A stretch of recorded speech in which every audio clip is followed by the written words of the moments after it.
Football's never about what you did last season. It's about what you do now. Indiana began the year last year 10-0, finished with 11 wins, lost to Notre Dame in the opening round of the college football playoff, but that page has been flipped. Welcome to 2025. The Hoosiers won the toss, they defer, the kick goes flying through the end zone, and it's Old Dominion on offense to begin the season, led by Cowboy Colt, as they call him. Second-year head man Colton Joseph, the redshirt sophomore from Newport Beach, California, is set to take over here for Old Dominion. Yeah, the quarterback coach, Kevin Decker, he talked about Colton Joseph in the second year of this system and just how much more comfortable he's gotten because he can kind of almost call the plays himself. He knows what is going to be called next. And the way that Kevin Decker described it is having that same brain mentality, quarterback to offensive coordinator.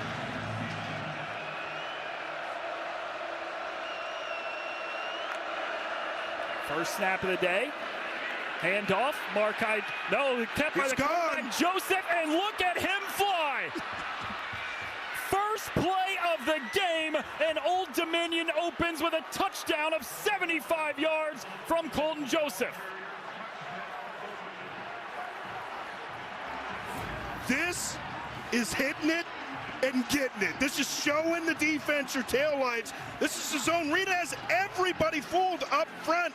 And then from the second level of the defense, third level of the defense, safety comes down, takes a bad angle. You cannot do that with a quarterback like Colton Joseph. Remember Quinn Heinickel, the backup, he scored a 92-yard touchdown in the season finale against Arkansas State. They have some burners at QB. A 75-yard rushing touchdown to open the season for Colton Joseph, who had 11 rushing touchdowns from the quarterback spot a year ago. The point after is straight through the middle, and what a start on the road for the Monarchs. Well, this is one where Brian Haynes, the defensive coordinator, has just got to be furious on the sideline. You know this is what this guy does. You know Colton Joseph is going to run the football. You know you're going to see zone read. Everybody can't collapse down. Everybody has to have their responsibility. Option football is about putting people into conflict, but defenders have to know, I have the quarterback on this play. I know he's a dangerous quarterback. I have to make sure that he has handed this thing off or he's kept it. Inexcusable. Kurt Cignetti mentioned to us yesterday in the meetings, he said, we did not get off to a good start in that week one game last year. Has to be better this year. It was a game that they ended up winning 31-7. They were fine, but he said he wasn't happy with the start they got off to, and I got to imagine Robert's not happy with this start either. I mean, absolutely furious. And look, I don't want to harp on this point, but that is what you know, number one. What's the number one thing that you need to know about the opposing team and their offense, that opposing unit? The quarterback likes to run. You have to watch for that.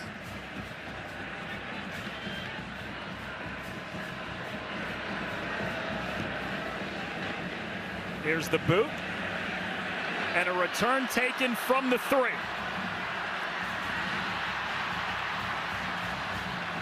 It's Roman Hemby stacked up just shy of the 30. It's a 27-yard return. Of course, Hemby was Maryland Terrapin previous to this year, and they're really excited about what he's going to bring into that backfield and be that starting running back. But you see right there, contributing on special teams as well with the returns.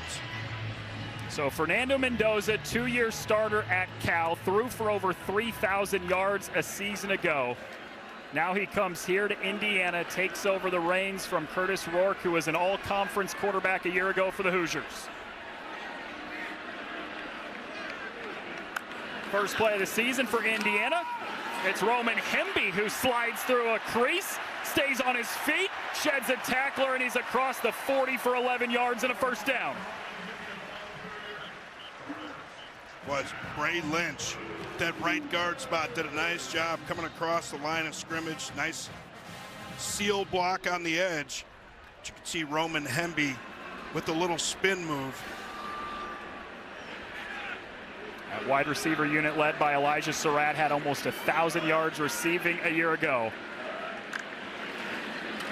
Fakes the handoff, slings it out near sideline. E.J. Williams, and he crawls across the 45 for a pickup of 6 yards.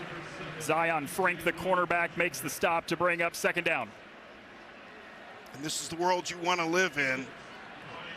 Mike Shanahan, the offensive coordinator, get your quarterback comfortable. Some of those nice advantage throws, get that ball to the outside.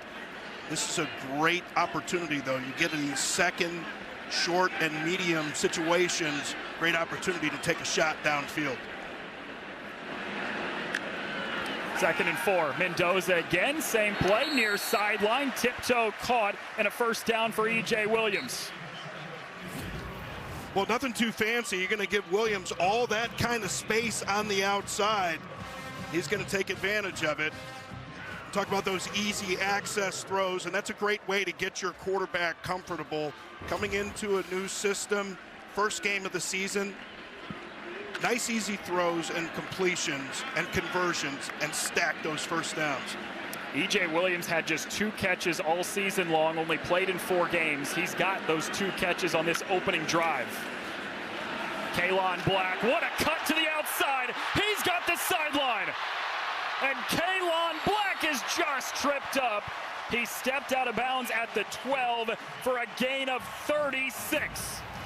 This is called pressing the line of scrimmage. Watch how he gets up all the way into the line of scrimmage. The safety is already inserted. And then he gets that nice little jump cut to the outside, turns it on, but not quite enough to get it into the end zone. What an excellent run, though, and that's why they tell you to be patient and press the line of scrimmage as a running back, because those safeties, the 2nd and 3rd level linebackers and safeties, they insert themselves, gives you space on the outside. Mendoza flush, he has to get rid of it and heaves it out of play. Mike Shanahan said, what's the worst thing? What's the most annoying thing that this defense does? He talked about Blake Seiler, defensive coordinator. You got this 3-3-5 system that Seiler had seen from Iowa State. And he said, what's the most annoying thing they do? He said they bring that zero pressure, and you never know when it's going to come. And as a quarterback, you have to think, what's the worst thing that can happen? Worst thing that can happen, zero pressure. Have to have somewhere to go with the football. Nice job dialing it up there defensively. 2nd and 10, kept by Mendoza, curling around the corner, and he gets ushered out of bounds just inside the 5.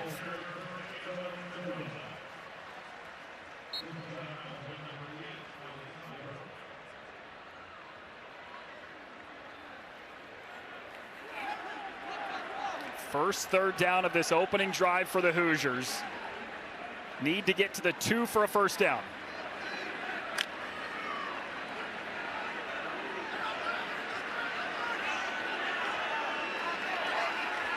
We got some favorable one-on-one matchups up here. Give to Hemby, lowers the shoulder, and he's just inside the 2. Jerome Carter planted a hit on Hemby. But he gets the first down, though, so we got 1st and goal. New set of downs. This is an opportunity here. Get a guy like Mendoza, and we've seen time and time again with those zone read runs, with those quarterbacks, those kind of legs can be dangerous down here in the red zone. Hemby again, spins away from one, lunges to the goal line, but he's just shy.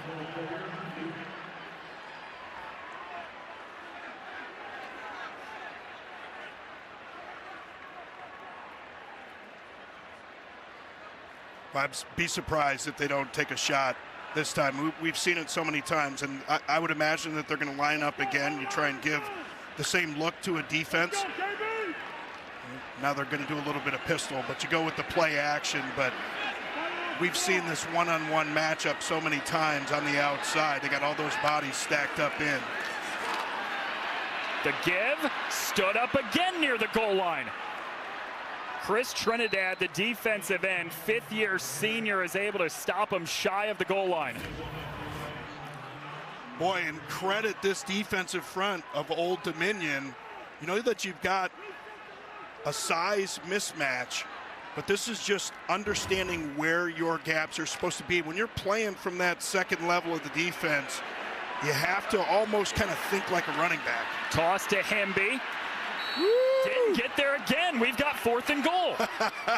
This is where you get stubborn as an offense, right? You're like, hey, we got to be able to line up and push this thing in against these guys. No disrespect to Old Dominion, but if we're Indiana football, we need to be able to line up and run that thing in. This, you know, as an offensive coordinator, that's why we're up here talking about it.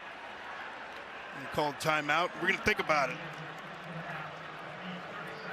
This could be one of those walk-in play action type plays, right? Like, or keepers from the quarterback, because you think they're going to be stubborn. This is what it comes down to as a play caller, right? We think that they think this, or we think that they know that, and you line up, fake it up the middle, let that quarterback keep it on the outside, or have a run-pass option and throw that thing. Indiana had 1st and goal from the 2. They've run 3 plays, only picked up a yard, and now it's 4th and goal from the 1. You never put too much on one play, but this is kind of one of those tone setter type plays, and that's what I think the conversation partially was on the sideline. Like, come on, guys, you know, we've been talking about this. Now we finally get an opportunity to go out there and do it. And of course, you got Pat Coogan, the big center, leading things. Former Notre Dame player. This certainly looks like a pass formation. See if Mendoza's legs are the difference. Mendoza looking to throw near sideline. It's batted away. Old Dominion gets the stand on 4th and goal. It's Nikendre Steiger with the deflection. Nikendre Steiger coming up with the big play to knock it away on 4th down. Love it. Old Dominion holds at the goal line. They're going to get it.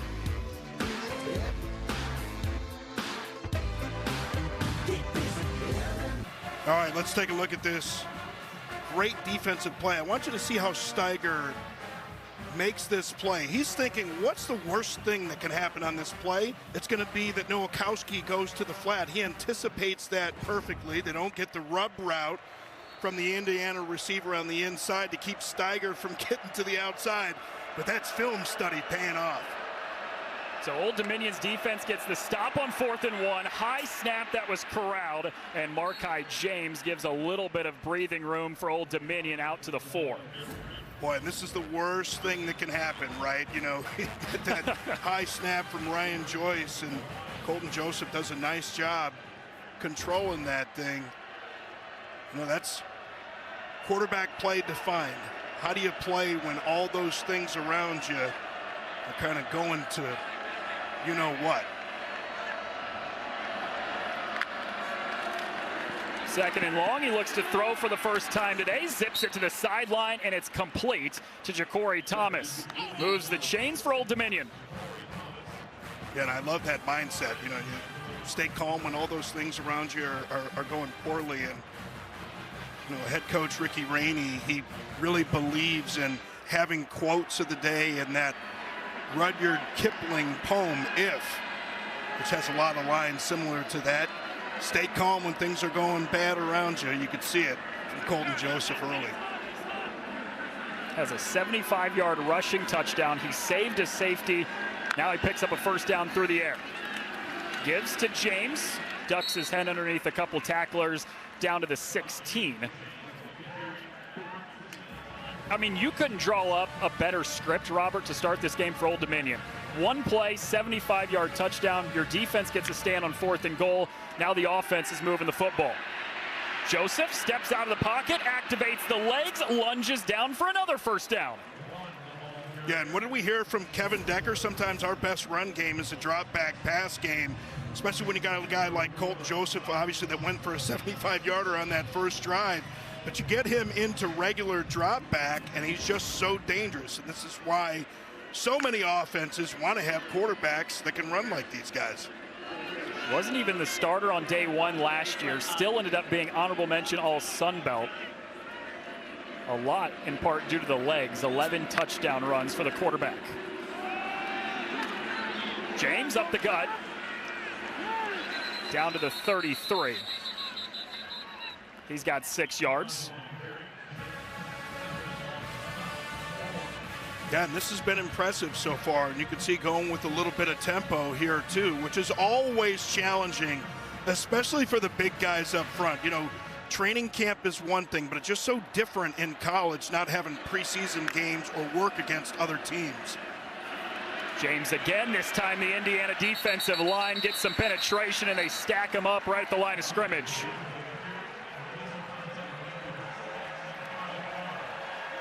Kamara, one of those players that transferred from James Madison with Curt Cignetti. Big opportunity for the defense here to get off the field and get the Hoosiers the ball back. Joseph with the legs on 3rd and 4. He is swarmed. Hosea Wheeler was the first to him, and it brings up 4th and 2. Yeah, and you called it, partner. Hosea Wheeler coming from that nose spot, able to swim the center Ryan Joyce. And even though he wasn't able to get a hit initially, keeps his footing, keeps his eyes on the quarterback, and able to get just enough to slow him down.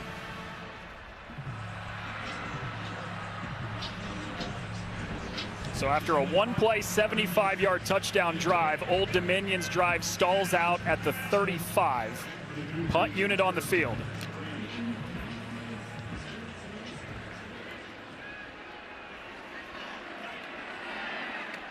This is Ian Brandt to punt it away. Jonathan Brady back to return it, and he calls for a fair catch at the 14. 51-yard punt. Indiana's offense takes over after this, down a touchdown.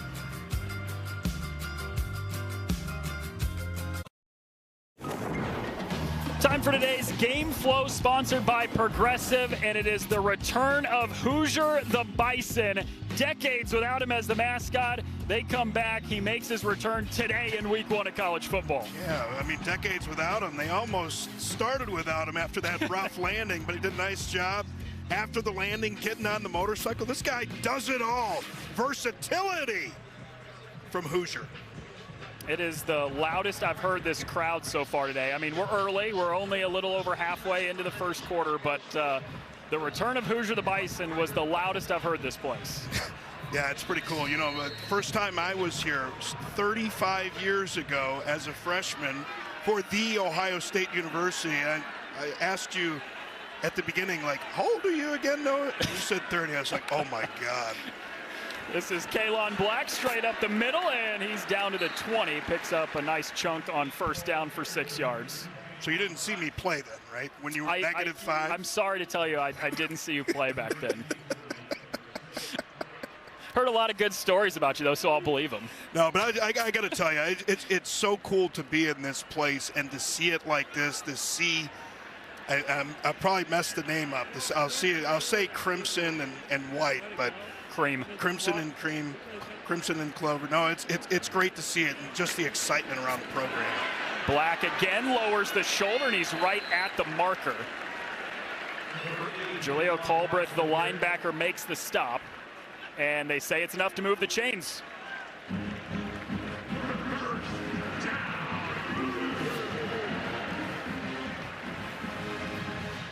Kalon Black with 46 yards on the ground. The most he had in a game last year was 55 against Charlotte. Haven't even reached the end of the first quarter. He's almost there. He goes out. Roman Hemby replaces him in the backfield for the Hoosiers on first down. Mendoza, clean pocket, snaps it to the sideline. It's Williams' 3rd catch of this first quarter already, surpassing his total from a season ago.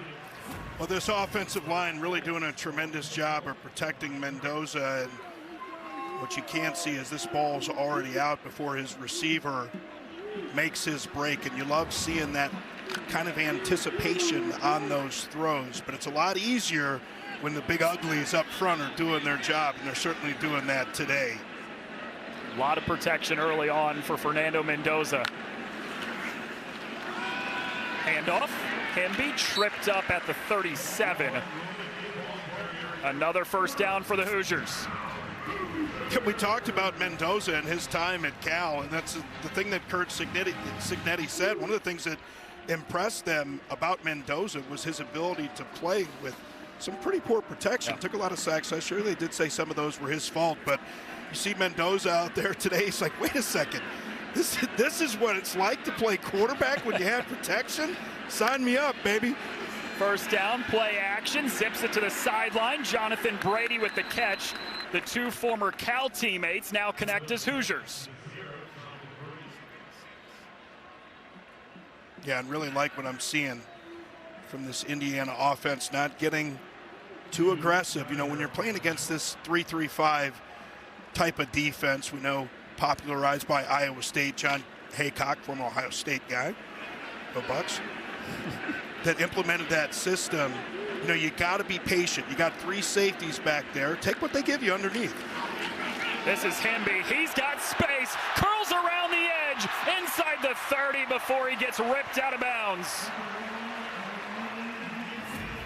30 yards from Hemby. Yeah, nothing fancy about this, and this is why they wanted to bring Hemby in from Maryland. You can see that speed, that acceleration, but once again, that offensive line doing a tremendous job up front. Always makes it a lot easier. A handful of returners on that offensive line, plus Pat Coogan, the transfer from Notre Dame, who was a national runner-up a season ago. First down inside the 30. This is Lee Beebe. He put it on the deck. It's loose, and Old Dominion jumped on it. Zion Frink with the recovery, and the Monarchs have the football. Never in the history of the game has someone scored without that football. It's the most important thing to do as a running back. Protect that ball. The Pet Shop Boys, they know something about that. Let's go!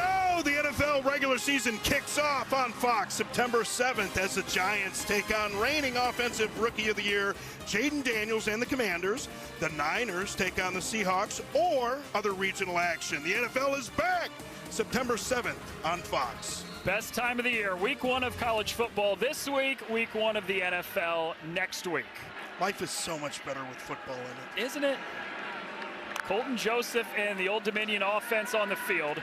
Play action, he's got time, directs the offense, zips it on the run to the sideline. It's pulled in, and it's a completion. Trey Brown with the catch. It's a first down. 14 yards. When you talk about all those new wide receivers, only one guy back from a year ago. But Kevin Decker, the offensive coordinator, really likes these guys. That was a scramble drill. The short guys go long, deep guys come back. Quick screen pass to that far sideline again. It's Trey Brown for the second straight time, and he's swirled out of bounds. And we can see this Old Dominion offense, once again, using that tempo. This is going to be important. You talk about body blows with the run game. You can also do it making those big guys run early in these games.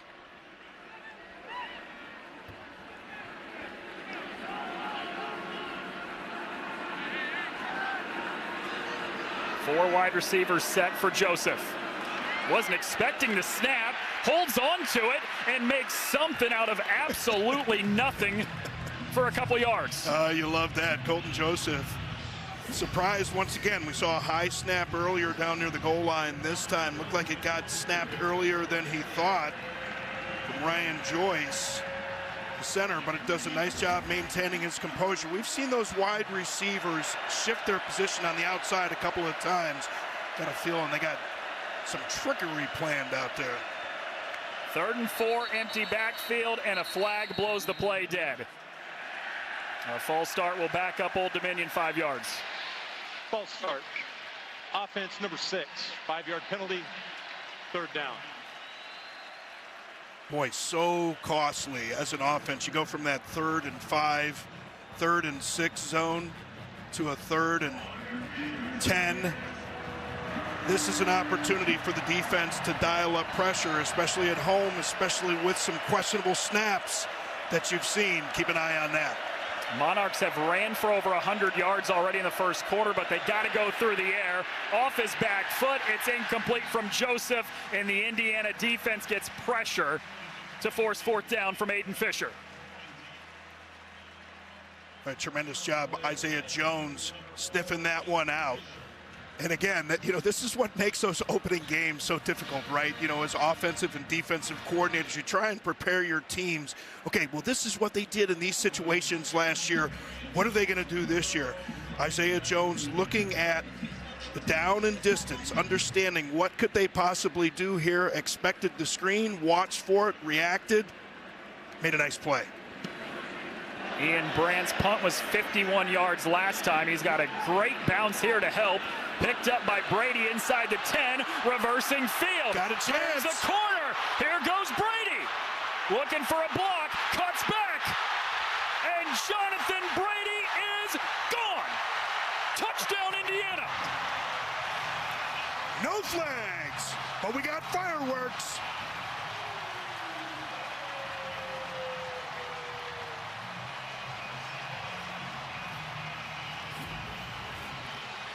Boy, and sometimes they look exactly the way that you draw them up. Okay, we're going to get the wall there, and a tremendous job from number 36, not blocking, just getting the body in the way, but he follows the convoy all the way up the sideline, gets a few blocks late, and able to take it in for 6.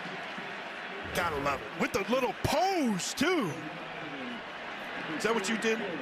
You like to strike that little pose, right? Definitely. Not the Madonna pose, but just Superman pose. 91-yard return for Jonathan Brady.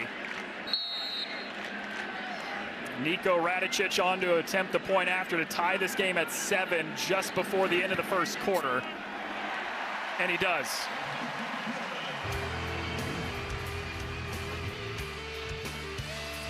Jonathan Brady, 91 yards to the house on a punt return for Indiana's first score.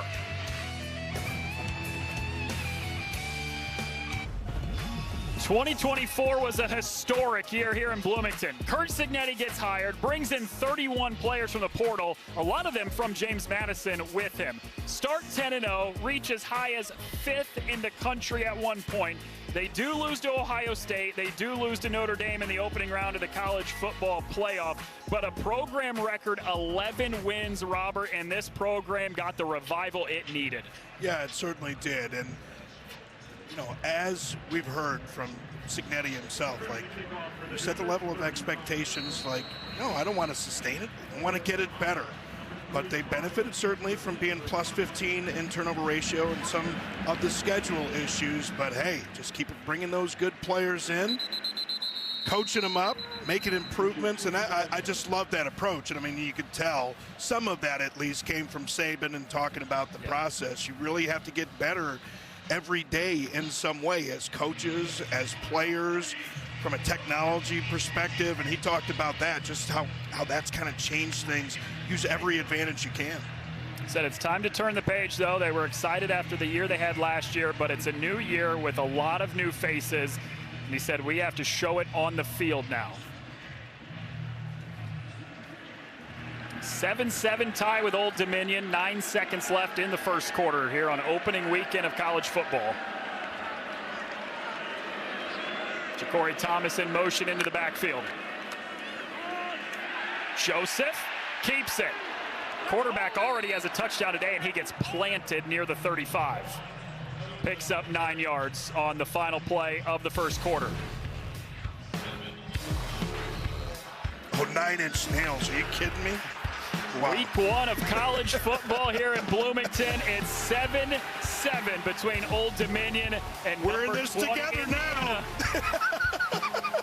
Sorry, I had to go with little 9-inch nails to break. We'll see you at Bloomington on the other side. Well, you got to imagine Kevin Decker, the offensive coordinator for Old Dominion, is pleased with what he's got in the first quarter. Over 100 yards rushing from his offense against a Hoosiers defense who was the best in the country last year at stopping the run.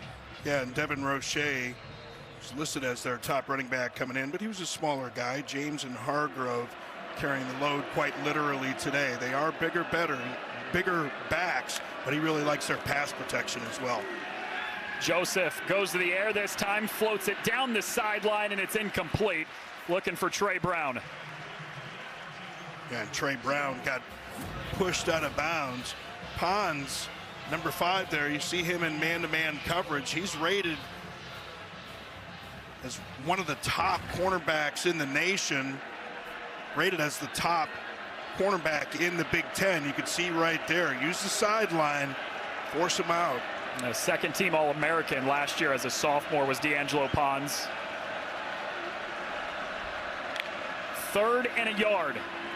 Joseph keeps. He's got the first down.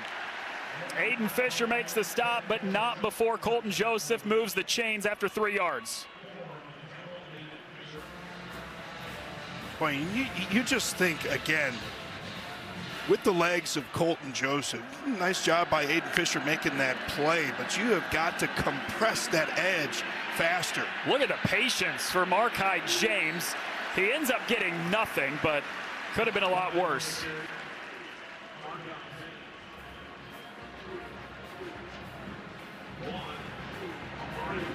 Let's see what this Hoosier defense can do on 2nd down. They really haven't had this Old Dominion offense in 3rd and long too much today. It's taking a long time to get this play in. I don't know if they're having some sort of communication issue. I talked about all those new wide receivers. Communication important when you have a lot of new faces. Only 2 returners total in that wide receiver room. Joseph snaps it over the middle. It's intercepted. Amari Farrell with the pick, and he takes it all the way down inside the 30. There is a flag that flies in at the end of the play. Yeah, I think that's going to be after the interception, though. It looks like Colton Joseph just threw behind his intended receiver.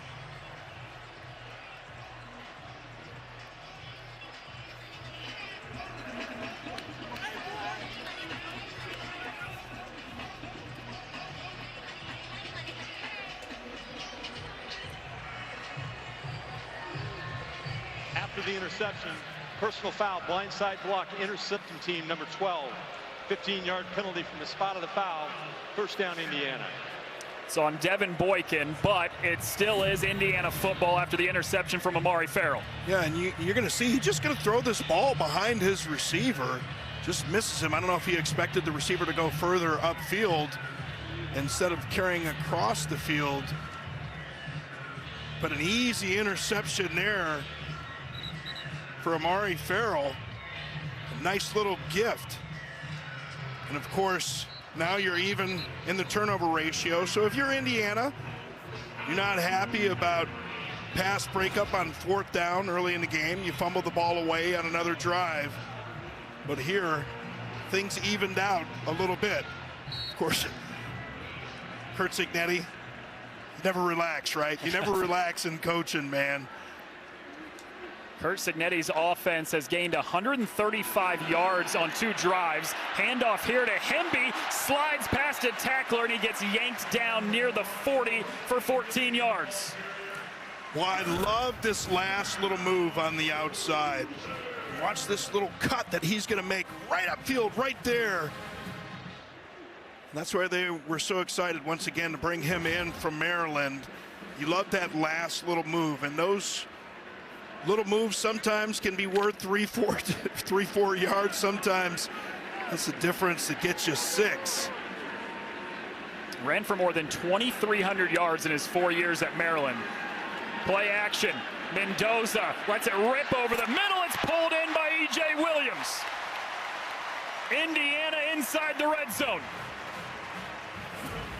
Boy, I love the protection. I love the poise. I love the route. Just great execution all the way around. And look at the athleticism to extend and make that catch from Williams. But really, this Indiana offensive line doing a tremendous job, and Mendoza with that protection, able to drive a perfect ball for the first down. This is James straight up the middle, and a second effort allows him to push down to the 12. Roman Hemby, the running back for Indiana, with another chunk play of 7 yards to bring up 2nd and 3. Watch Mendoza's legs. Instead, it's Hemby one more time. He gets a push from his offensive line down to the 9, which is right where the first down marker is. And we have not seen that really today. We've seen Mendoza running the ball much. He's run it once for 8 yards, but always in the red zone. We should talk about evening out those numbers because those defenders, because that defense doesn't have to defend as deep into the end zone. They could bring one of those extra defenders, and they talk about evening out the numbers with the QB run. First and goal. Emby with a nice sidestep and charges down to the 2 for 7 yards. Man, I just love seeing this. Tremendous block to create just a little gap. But watch him get skinny right there. You got to hug those blocks. Don't run into your offensive lineman. They don't like that. Emby stacked up at the 1. Feels like that opening drive all over again. I was saying, though, they don't like it when you run straight into their backs, but Emby, he did a nice job kind of anticipating where that crease is. And as a running back, sometimes, you can't always just wait for it to appear. You have to anticipate it, and you kind of find those creases, find those grooves, but it's much easier to understand where your linemen are pulling, and you really want to hug those blocks. He's a tremendous runner.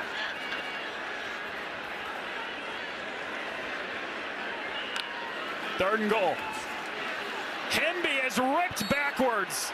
A loss of 3 all the way back to the 4 by the 2-time All-American linebacker Jason Henderson. And this is why they wanted Jason Henderson back. You're going to see him come up from his linebacker spot right there.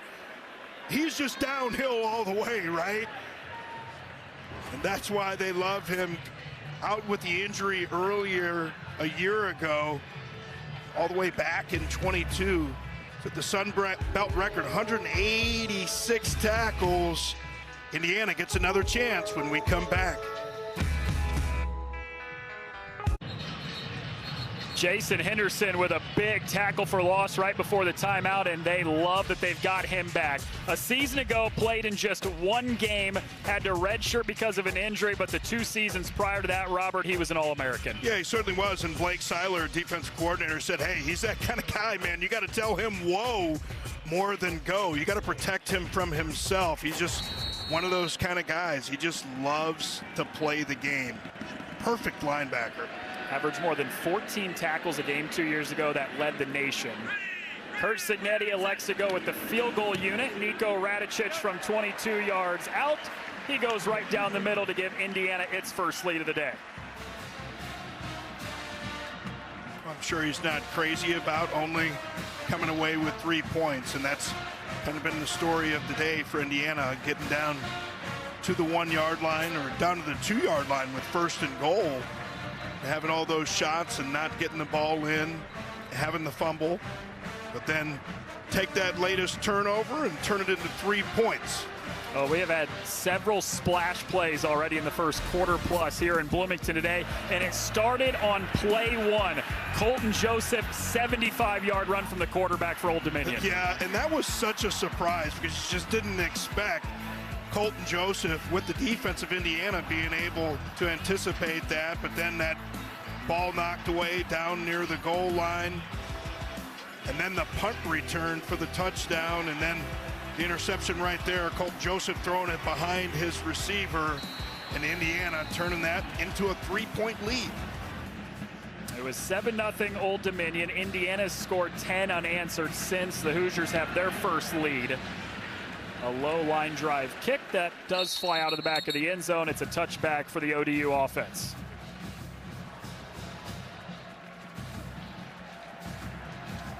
Well, now you're Kevin Decker, the offensive coordinator. Settle your quarterback down.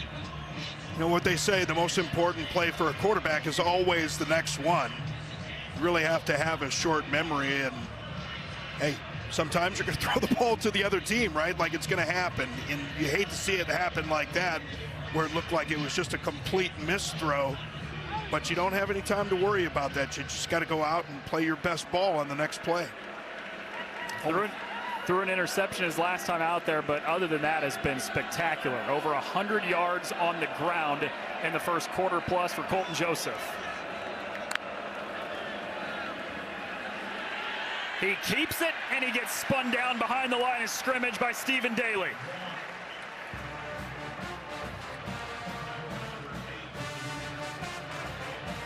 Boy, Daly does a nice job getting his eyes into the backfield, fighting off blocks.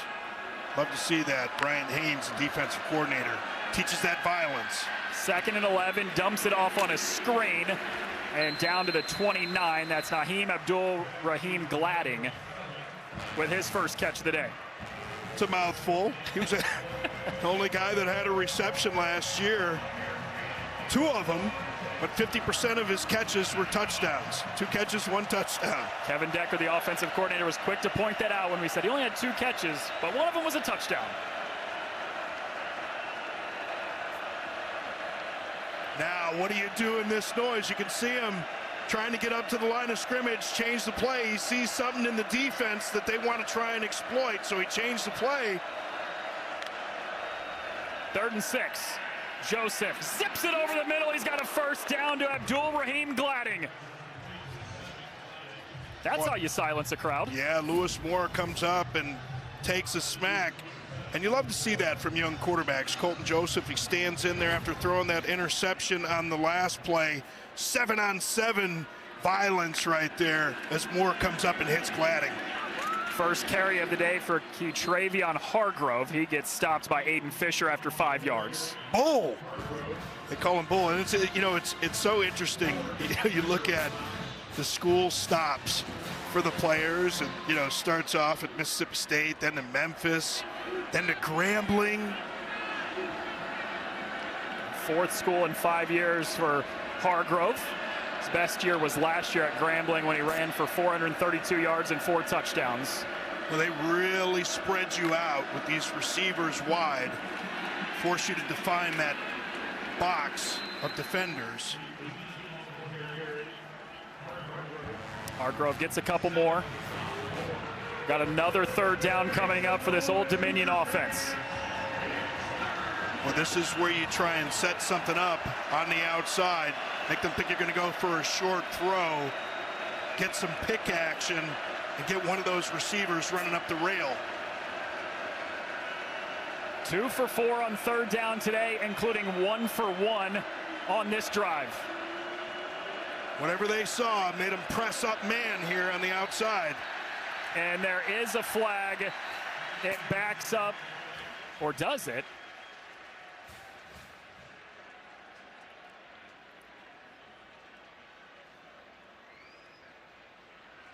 False start.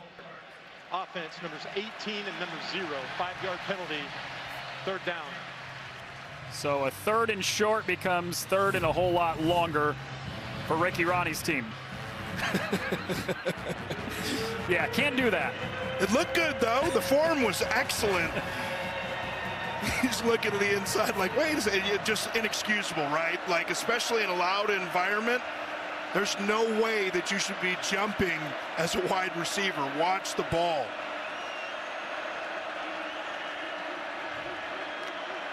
Third and 8. Joseph scanning, flush to the right, escapes what would have been a sack. Sidearm throw down the sideline is incomplete, and it's 4th down.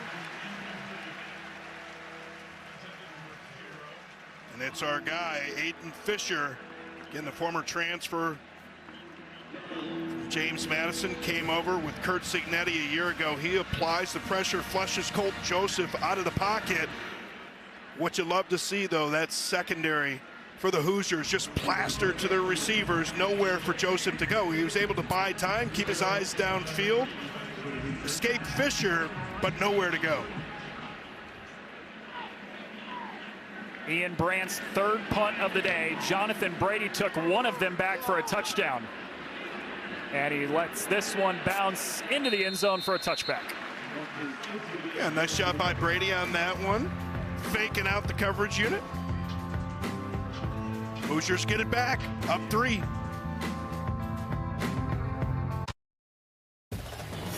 College football continues next on FS1 as Iowa hosts UAlbany. Then later on, it's Georgia Southern at Fresno State, 9:30 Eastern, 6:30 Pacific, right here on FS1.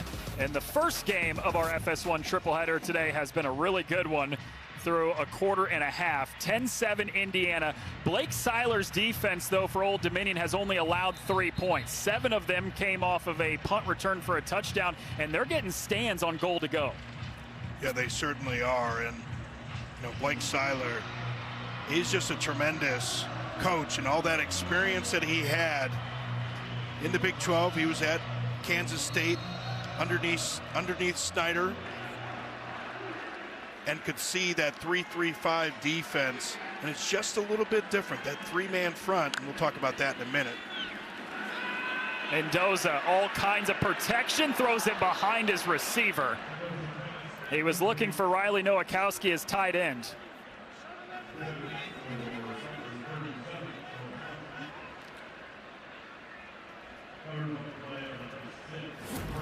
Well, this is one where it's like he had a shot down the field, and look, it's easy up here in the booth to say take that shot, but with the protection that he's had today, and that's one of the things, right? You got to get a guy comfortable knowing, hey, you're going to have the protection, you're going to have the time. Get some of those shots downfield. They don't always happen. Kalon Black bounces it outside for 3 yards. That's the point, too, is he's not used to that. He took 41 sacks a year ago at Cal, second most in the nation behind Shedeur Sanders. So he's used to having to get rid of the ball very quickly. He doesn't usually have this kind of time. Yeah, and that's what Mike Shanahan, the offensive coordinator, and of course Chandler Whitmer came in as the quarterbacks coach this year. Tino Sunseri took the UCLA job as the offensive coordinator. So coming in this year, he's been working with the quarterbacks, and it's tough. Just got to get those live reps. Shot play down the sideline. He wanted Williams. There is a flag. Zion Frink had the coverage one-on-one against E.J. Williams. Yeah, and it looks like Frink may have grabbed the receiver. Defense number 6. 15-yard penalty from the guys, you get a little handsy as receivers and defensive backs. You get that hand fighting, but you just can't actually grab. And you can see he's kind of at a disadvantage there. That left hand, he's got that whole thing taped up, covered up. It's a tough guy, right? You just go out and you play. Probably a broken finger in there. But he just grabbed with that right hand. Can't grab with the left. Gives Indiana a first down. Kalon Black with nice patience and a cut up to the 42 for 4 yards. They call that tapping the toes right there at the line of scrimmage. Does a nice job. Does Black on that last run. Just kind of finding that opening. They used to call that running by osmosis. Just find the opening wherever you can. But you got to find that balance between being patient and deciding got to get vertical at some point. Offensive line's got to have a seam for you. 2nd and 6, play action. Sideline throw to E.J. Williams, who's ripped out of bounds near the 45. He's got 4 more yards to bring up 3rd and short.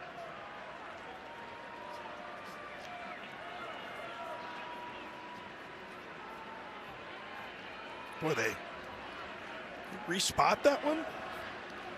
I thought that was closer to the yard marker. Yeah. I don't know if he stepped out of bounds or something there, or maybe a knee touchdown earlier. Either way, it's 3rd and 3 now after E.J. Williams' 5th grab of this first half. Indiana tries to keep the drive alive. Mendoza down the seam, has a man, it's Omar Cooper. He bobbled it and dropped it. Oh, he had a walk-in touchdown. I mean, we talked about not getting a lot of these opportunities. Mendoza could not have dropped that thing in there any better. Nobody back there. Omar Cooper's going to wish that he had that one back. That one should have been 6. Instead, you're going to be punting away the football. Boy, those are tough, but that's the way the game goes sometimes. Got to look those things in all the way. Would have been a 55-yard touchdown and a 2-score lead for the Hoosiers. Instead, the punt unit is on the field, and Old Dominion's offense gets it back. Abdul Rahim gliding from inside the 8, spins away from 1, but he gets dropped at the 11, and then multiple flags fly in at the end of the play.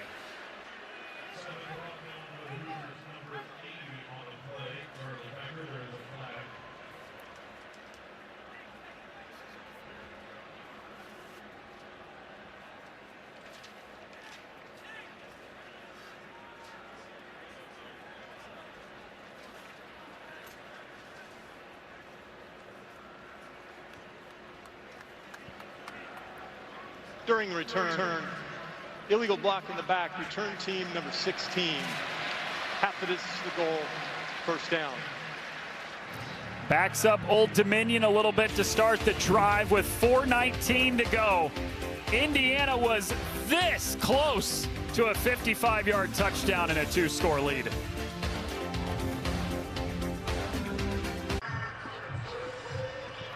Week 1 on a gorgeous Saturday in Bloomington. The Hoosiers with a 10-7 lead over Old Dominion. 4:19 to go before halftime.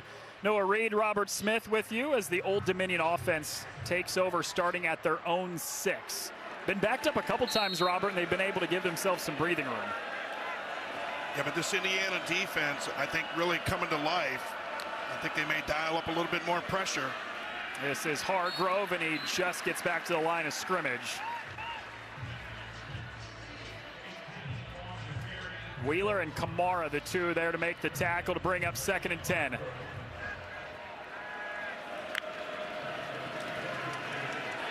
Joseph hit as he throws. Too tall, it's tipped and intercepted. Lewis Moore inside the 10. There is a flag during the return.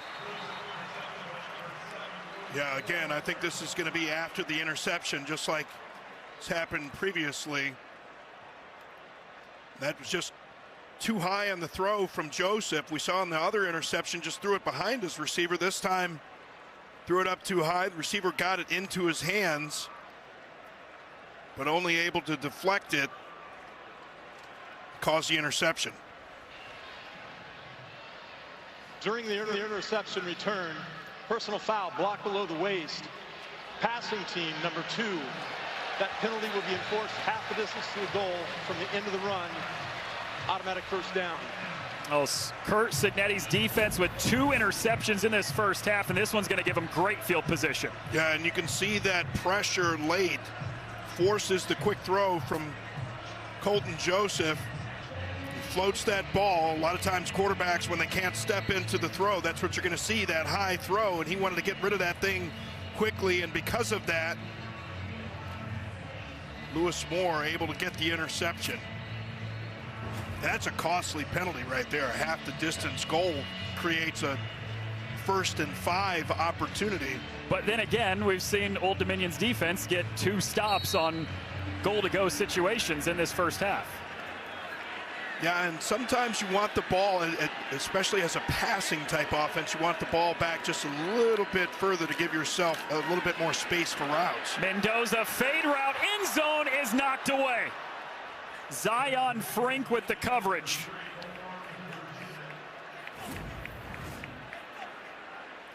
And to see Frink out here again, and you see that club again.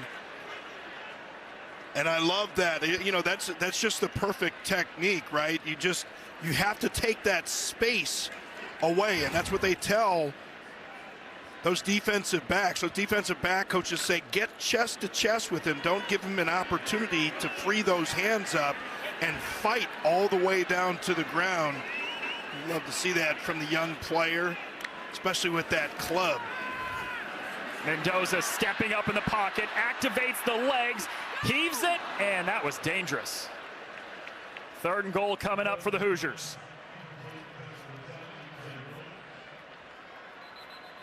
That was Mario Thompson playing spy all the way from his linebacker spot.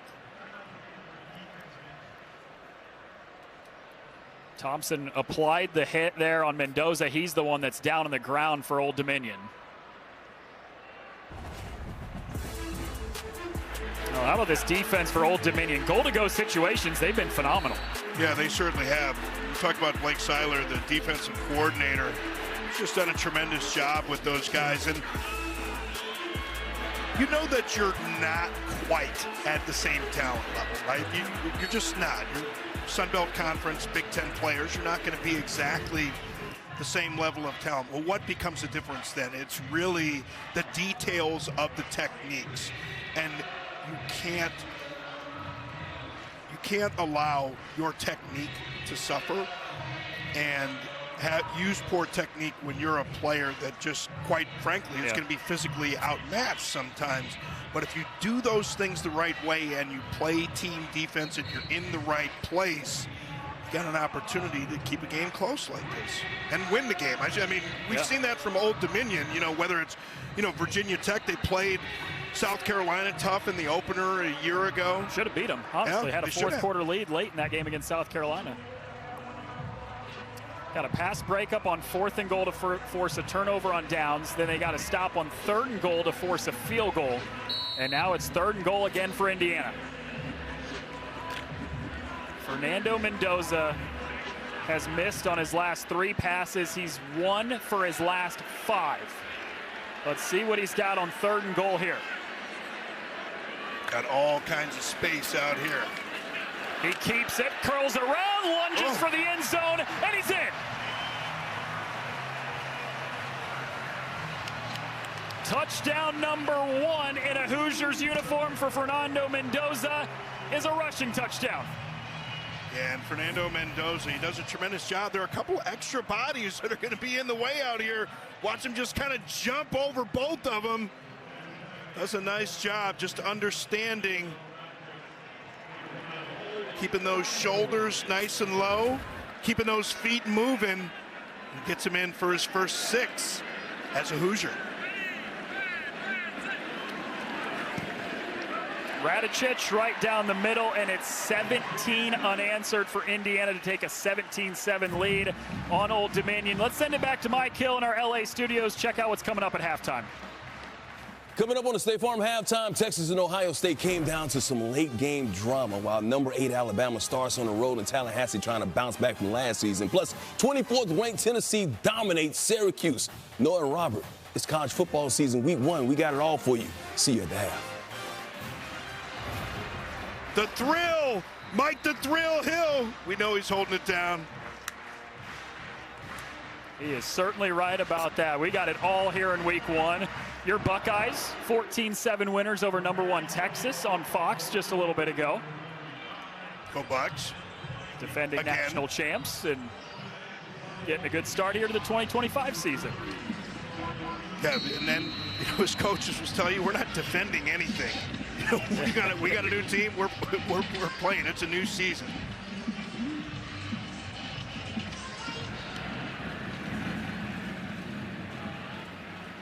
Right over the head of Markai James, a touchback for this Old Dominion offense. 3:36 to go, Robert, before halftime. You've given up 17 unanswered points. Indiana's kind of taking control in the second quarter. What do you have to see from the Monarchs in this drive? Well, I think, number 1, you have to get your quarterback comfortable, right? He's in his own head.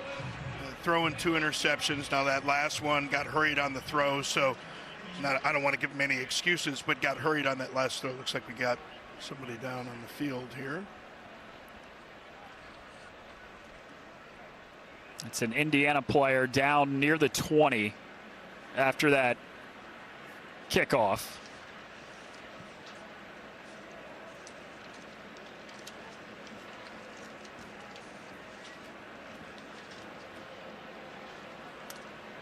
It's Bryson Bonds, player down for the Hoosiers.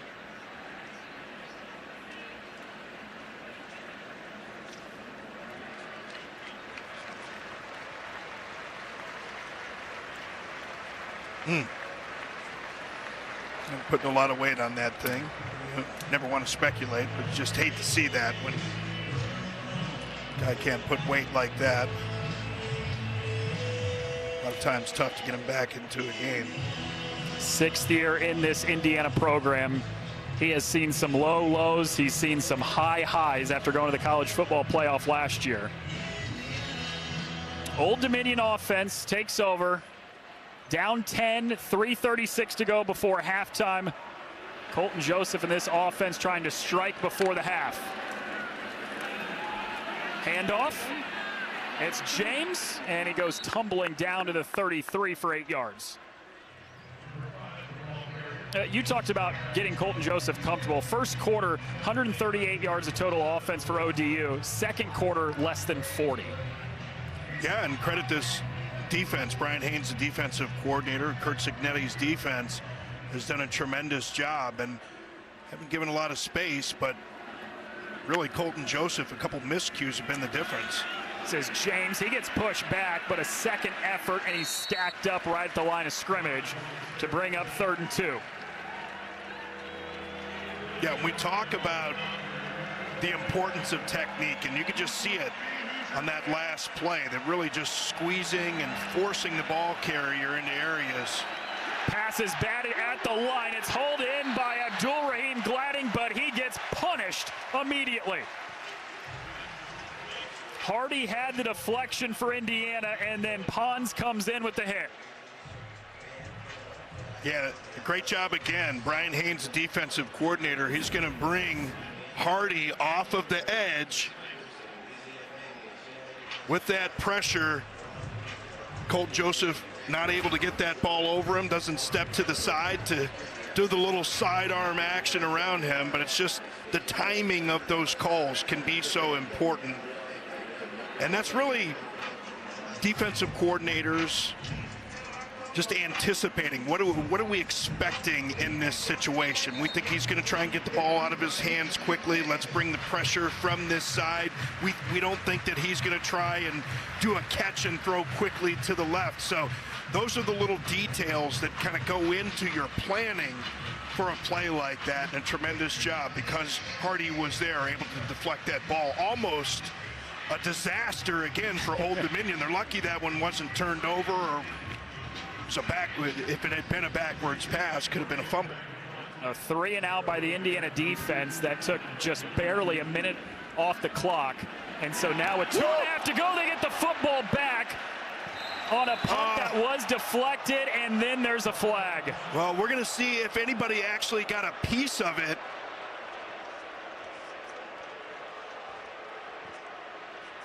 Because it looks like Isaiah Jones, if Jones got a piece of that, then it won't be a penalty.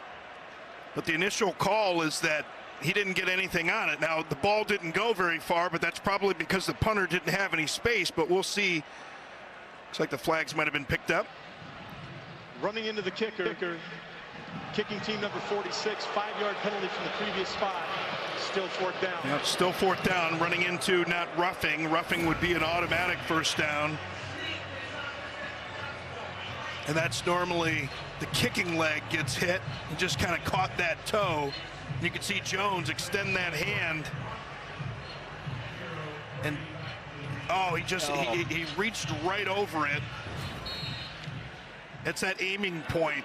You got to get that aiming point right. You want to take it right off the kicker's toe, right off the punter's toe. So they will redo the punt. This one gets away cleanly. Jonathan Brady from the 8 already has a 91-yard return for a touchdown. This one goes for just 9 after a 59-yard punt. You got disappointment in your voice after that. Now you're like, I want to see another one. You already had a 91-yarder. That's all you can get. Hey, it's week 1. Wacky things happen, all right? Nothing better, man, having this back. I'll steal a line from Chris Childers here on radio. Said, college football, it's the greatest thing ever invented. Couldn't agree more. An Indiana team that won 11 games a year ago, program record. Lost in the first round of the college football playoff. Preseason ranked top 20 in the country. With a 10-point lead over Old Dominion. They've got the football with 2:15 to go before the break to try to add to this 10-point lead. It's Roman Hemby. Cuts back up the middle and spins down to the 26. just shy of the first down marker. Davon Isles with the tackle. Well, and you know Curt Cignetti is going to be happy with what he's seen from that run game up to this point. 2-minute timeout in Bloomington. 17-7. Indiana on top of Old Dominion, trying to add to the lead next on FS1.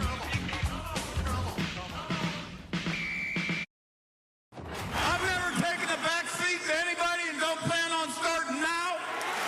Purdue sucks. I know you guys have been waiting for me to say something crazy. It's pretty simple. I win. Google me. I get questions, how are you going to sustain it? We're not looking to sustain it. We're looking to improve it. All right, listen, Curt Cignetti said, I'm not going to be quite as out there as I was last year. I needed to be that way last year. I don't this year, but hey, whatever worked last year, it worked. 14 winning seasons in 14 years as a head coach. A program record 11 wins for the Hoosiers last year. Mendoza up in the air, batted around and incomplete into a sea of white jerseys. Mario Thompson had some pressure in there on Mendoza, might have gotten a piece of it, or at least the arm of Mendoza. Yeah, I think it may have been clean, actually, but yeah, I don't think he got back in there. I love what Mendoza does. Just nice, calm sidestep away from the pressure to try and get the ball downfield. What I don't like is throwing in a situation like that. Like, quarterbacks just have to know. And look, it's so easy to say when you're standing up here, you know, in the press box, saying, well, no, you can't make that throw. The only way to do that is with live reps. Remember, quarterbacks are not getting hit in practice. So coming out and making those kind of decisions, can I get this ball away safely? You got to do those things live. Roman Hemby, 2 yards and a first down. Hoosiers offense has had no problem running the football at all. 163 yards on the ground, but Mendoza just 6 of 13 through the air in this first half. Haven't gotten a lot out of the pass game yet. Yeah, and I think they could help him out a little bit with the play calling as well. So you can have some shorter options for him. Let him show that patience. Mendoza like throws it behind his intended target, and Elijah Surratt. Rather, Holden stays. And again, these are just the kind of things that aren't going to show up until you have live games, right? Even if you're playing in the comfort of home and you've got plenty of time, can you make those throws that you need to make? And you never want to miss the layups as a quarterback. And I think that was certainly a layup missed by Mendoza. He's looked a little shaky on this drive. Delayed handoff to Hemby, who goes charging up the middle to the 33. Well, you know what I'm going to say, Noah. I mean, run the football, right? Running backs. I mean, they're the smartest guys on the team. They're, you know, generally the best-looking guys on the team, and certainly the most humble. Best athletes on the team. All that, absolutely, and the most humble. A good run game is always a quarterback's friend, especially a quarterback playing in a new offense. 3rd and 4. Mendoza stepping up in the pocket, uses the legs, stumbles, picks up the first down, and he's tripped up at the 42 after 9 yards.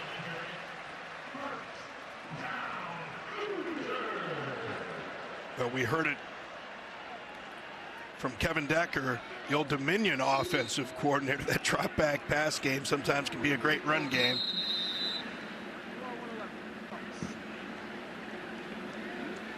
Mendoza clocks it as Indiana does not have any timeouts left. 46 seconds to go before halftime, just shy of midfield. Could have gone with the Colorado plan and just try and run the ball to the sideline. Of course, they had 2 timeouts, didn't use any of them. Yeah, right. Not that this is going to be a Colorado bashing session or anything.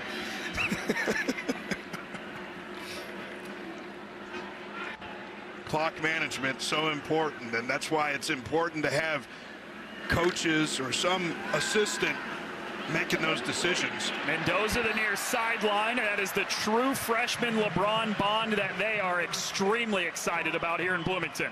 Bond LeBron Bond on the outside. Nice flat route. Love that quick little break. And you just love seeing the details, again, the details of routes for receivers like that. How do guys look in and out of their breaks? Are they breaking it flat? Of course, catching the ball, a big part of it. Here's Mendoza, near sideline again. It's Holden Stays, the tight end, who gets a foot in for 5 yards. So after 5 straight incompletions from Mendoza, he's completed the last 2, and he's gotten Indiana into Old Dominion territory with 37 seconds to go in the half. And he's been more accurate on throws further to the outside. I think it's some of those timing type routes where the receivers are coming across his field of vision that he's missed on. Mendoza dumps it off to Hemby, his running back, who shakes one and gets clipped out of bounds inside the 35 by Jerome Carter. It's 9 yards and another Indiana first down. Well, you love the operation of this offense in this 2-minute drill, and the timing so important to get those linemen out at the right time. Not all making the blocks that they're supposed to, but that's okay. The big guys get out there and they just scare some of the defensive backs from even attempting to come out and make tackles sometimes.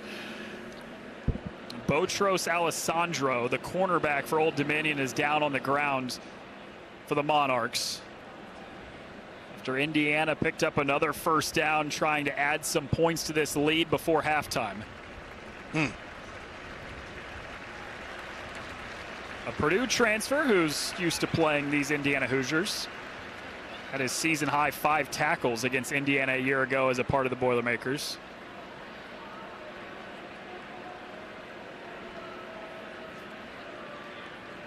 And just another one of those guys. Started off at Trinity, Snow, JC.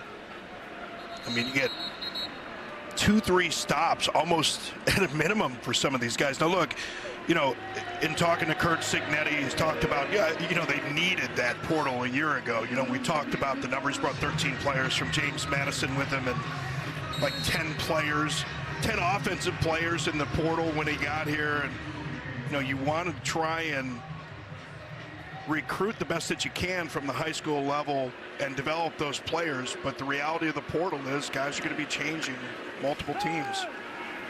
Mendoza with a clean pocket, scans, snaps over the middle, and that was intended for E.J. Williams, but it was nowhere near him. Yeah, he's and again, this is similar type route. I think just trying to figure out that kind of directional vectoring, I guess you would call it, you know, timing some of those routes. He just has not been very good with that today, and that's, you know, you're Indiana, you're like, well, we'd rather try and figure it out versus Old Dominion, Kennesaw State, and Indiana State before we get in a Big Ten play against Illinois on the 20th. Delayed handoff to Hemby, tosses it back to Mendoza, who gets planted immediately.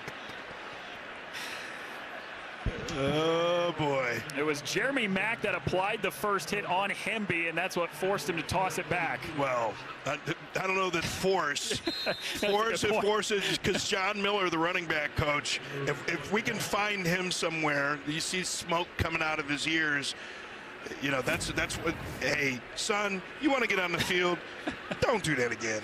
Don't do that.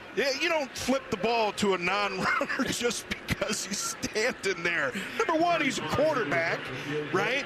He's not trying to take all them hits. Yeah, man. That's John Miller's going to be having a conversation with Hemby. This is 52 yards from Nico Radicic. Oh, my goodness. Wow. Off the crossbar and just short.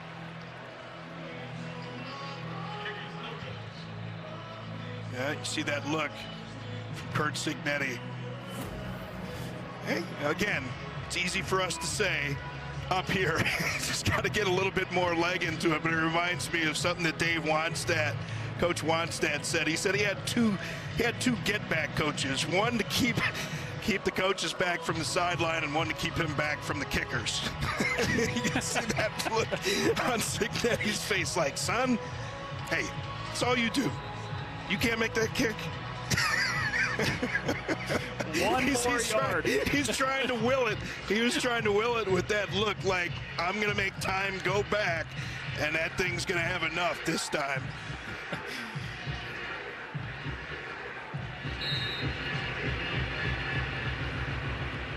And final play of this first half.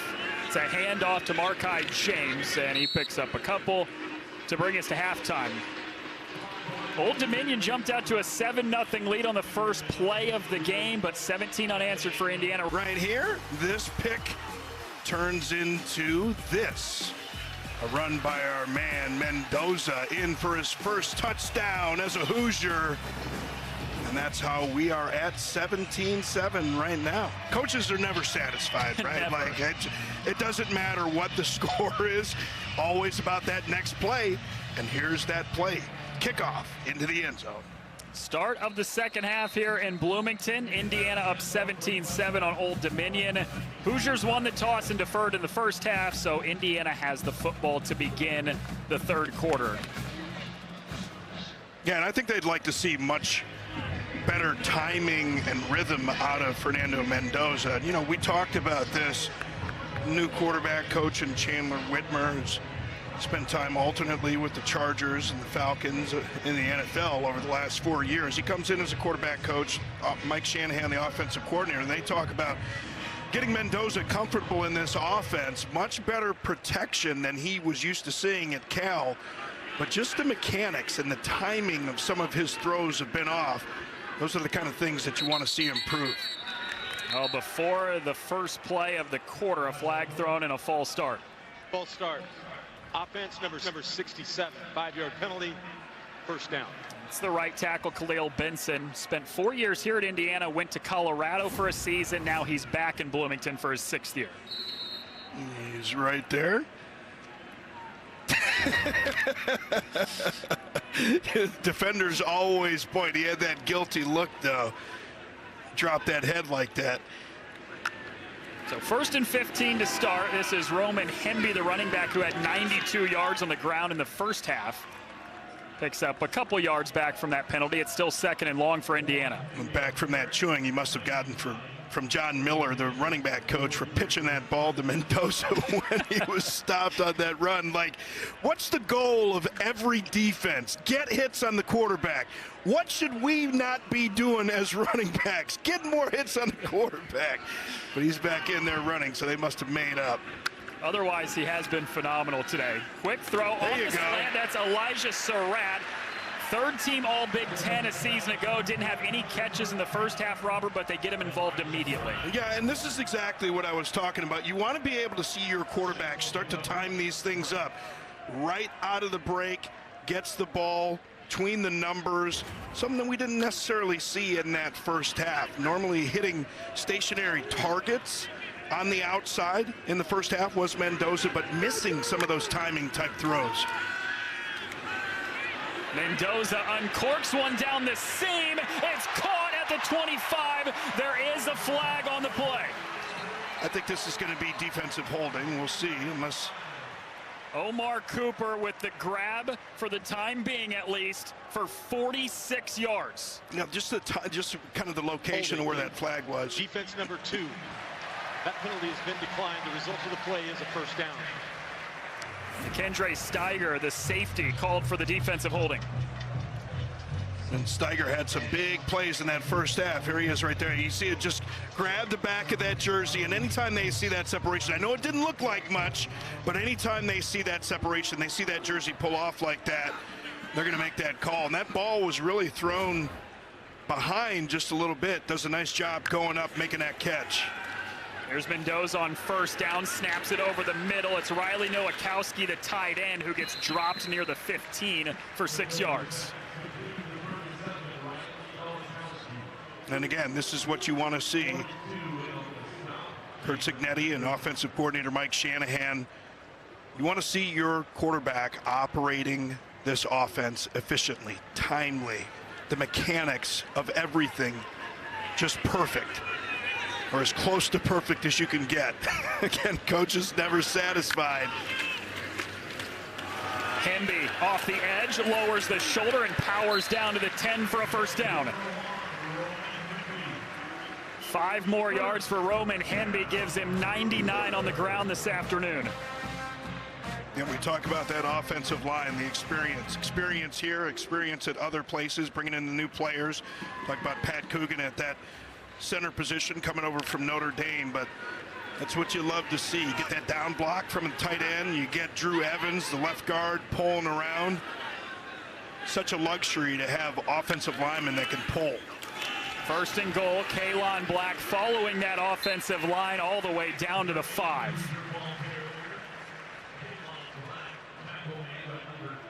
You've given a lot of praise to this offensive line through the first half and into this third quarter, Robert, and for good reason. They are getting some push against that defensive line of Old Dominion. Yeah, once again, old habits die hard. You know, the running back in me makes me always want to compliment the offensive lineman. No, but seriously, those guys, they've done a tremendous job.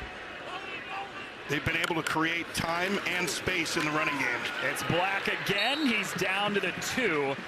And this is where we get into the spot of the field, Robert, where Indiana has struggled to punch it in at times. They've had 3 goal-to-go situations. Only one of them has resulted in a touchdown. Yeah, and after all that praise for the offensive line, you got to be able to do it in the red zone, right? Some of it's play calling. But, you know, this is the kind of thing that players are always working on. And this is something in particular I know Pat Coogan has talked about, and, you know, they talk about his desire to be so good. You know, it comes down just to those details, hand placement, footwork. On 3rd and goal, there's some footwork from Kalon Black for a touchdown.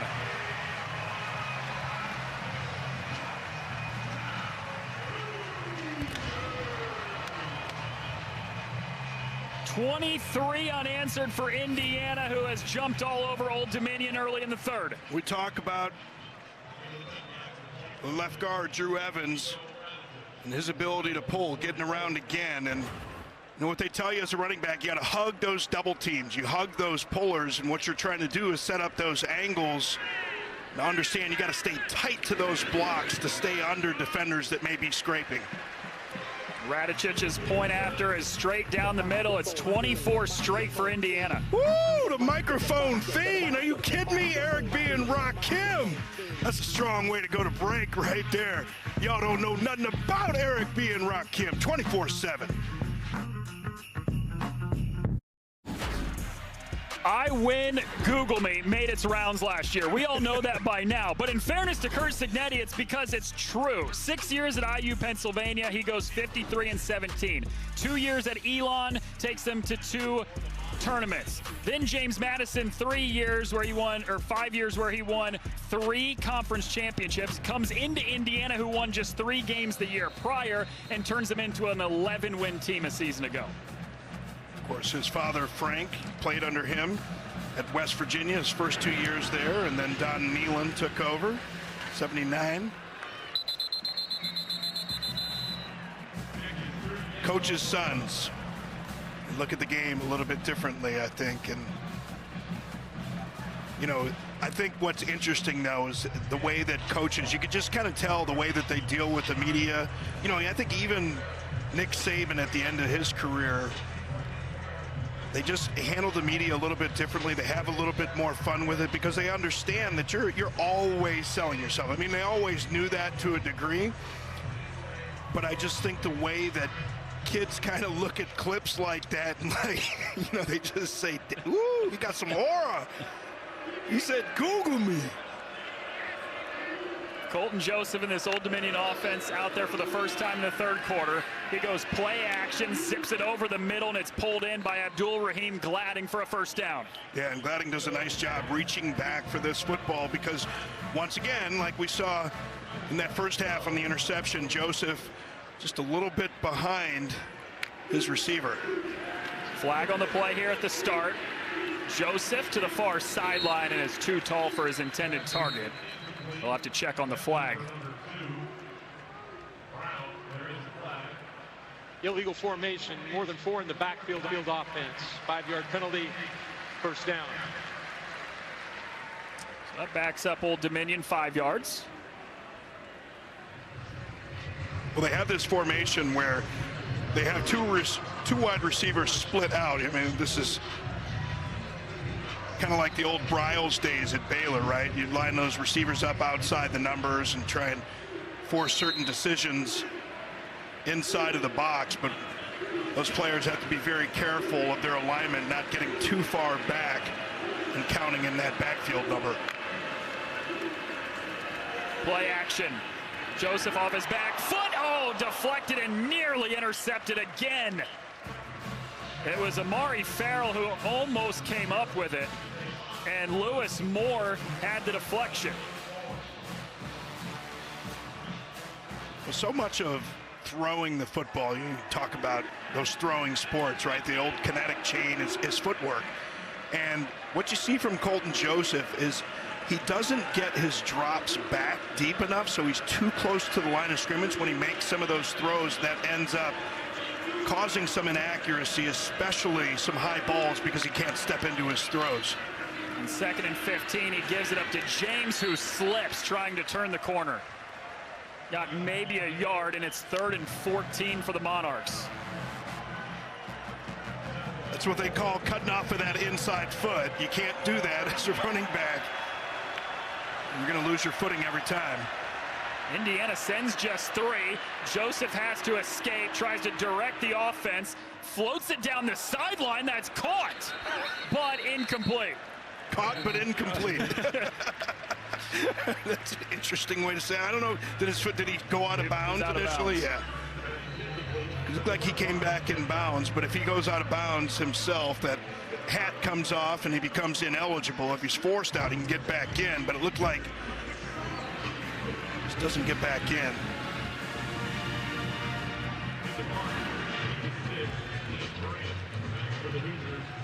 So Old Dominion's offense picked up 1 first down, but then the drive stalls out.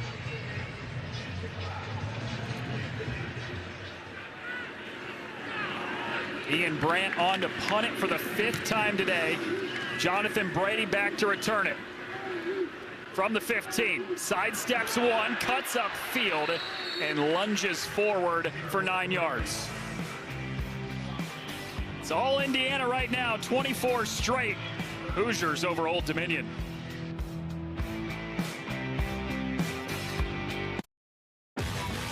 Tonight on Baseball Night in America, Cal Raleigh and the Mariners take on the Guardians. The Tigers continue their fight for the AL Central against the Royals, or the Orioles take on the Giants. Check your local listings for the game in your area. That's tonight, 7 Eastern on Fox.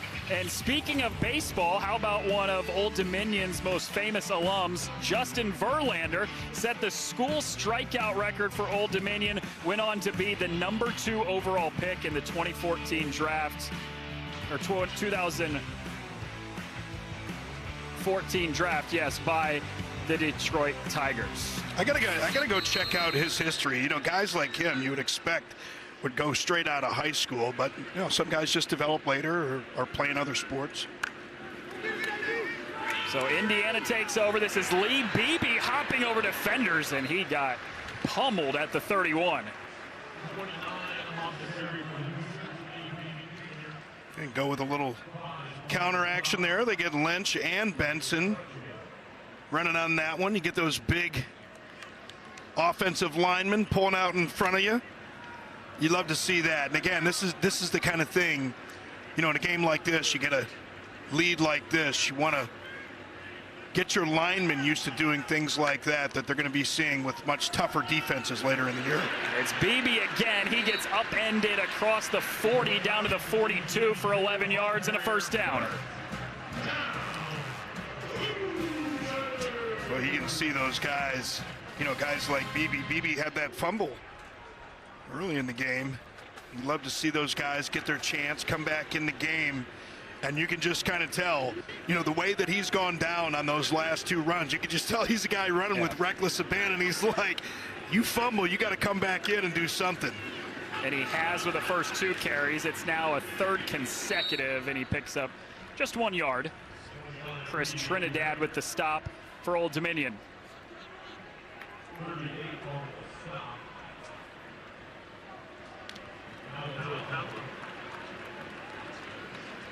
And you love to see that as a coach as well. You want to know how your guys are going to compete, and that's part of the story, right?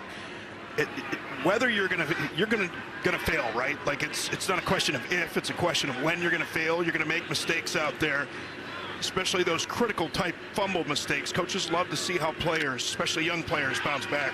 Mendoza underneath. Omar Cooper tries to fight for extra yardage just shy of midfield before Jerome Carter makes the stop.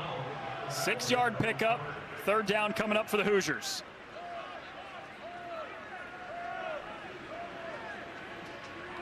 Yeah, and as an offensive coordinator, I mean, you almost want your quarterback to have to face longer situations in games like this, right? Like, because you've got a somewhat safe lead. Don't hurt me, Hoosier fans, because jinxing you. 3rd and 3, handoff. Kalon Black shakes one, spins inside the 40, down to the 38 for 13 yards. Yeah, and he sees BB go in there, giving a little bit of work. Black comes in and says, let me show you something. Got that little spin, break you off something back to the inside. Running back rooms are generally pretty tight. Not like the wide receiver rooms full of divas. You know, closer you are to the ball, the more you carry it, the less junk you talk, and the more you're just a player. Kalon Black once more. He's ripped back at the line of scrimmage by Seth Nawatala. No, but it's fun being in those environments where, you know, you can root for your teammates and, you know, your backfield mates, and you see some little moves and everybody's, you know, you're on the sideline and like, woo, he gets some oohs and ahs, and then you go into the game and you got to try and do something a little bit better. Now Mendoza goes to the air, snaps it over the middle, pass is pulled in near the 30. That's Riley Nowakowski, the tight end, who tried to drag a defender with him to the marker, but he's just a yard shy after 9. Boy, it's subtle. We get another look at this play from Nowakowski. Getting the injury down.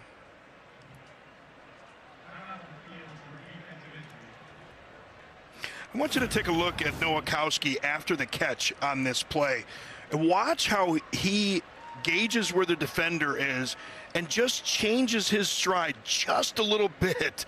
That's tremendous. I mean, it's that field awareness. So you watch a guy like Travis Kelce, you know, a former quarterback that understands spacing and, you know, going out there and trying to be quarterback friendly, getting into the right areas. But it's another thing transitioning into becoming a runner. And you kind of get a picture as a receiver and as a runner where all these different players are on the field. And of course, when you're a receiver, a lot of times you're facing back to the quarterback, right?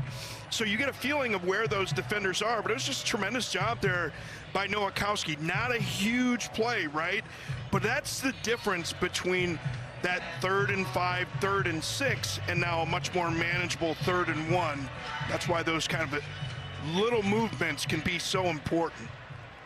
8th play of this drive for Indiana. 3rd and a yard to go. It's Beebe. He's got the first down.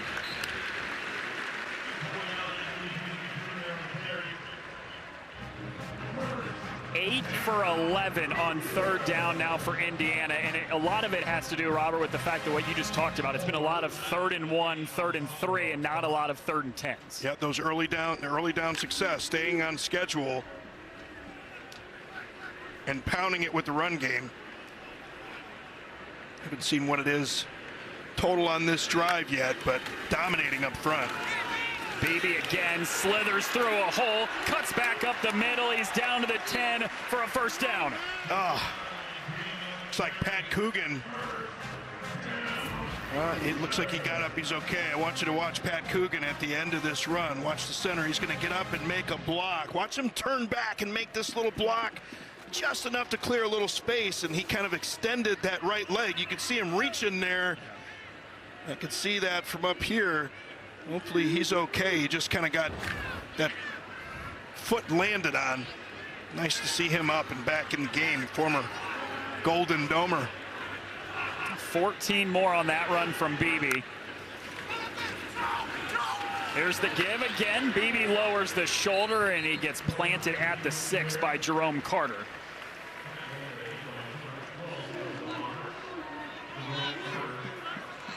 Indiana's been much better in the red zone as the course of this game has gone on. Their first 2 trips resulted in a turnover and downs and a field goal. The last 2 have both been touchdowns.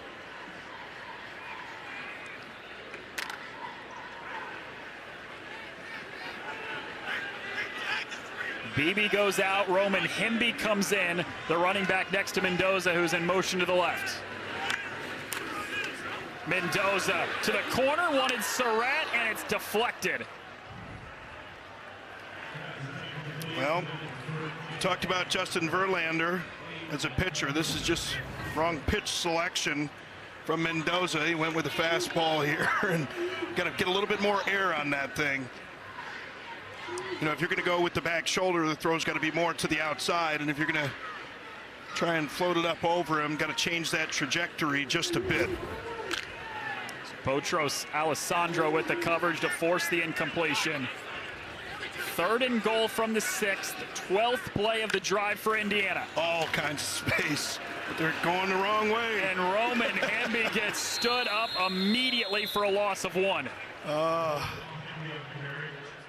You said it, that left side was wide open. Well, it was the right side. Omar Cooper, man, he's like, come on. You saw that a lot earlier. And look, I know you want, especially because they struggled to run the ball earlier in the game in the red zone. You know they're going to want to see some reps there.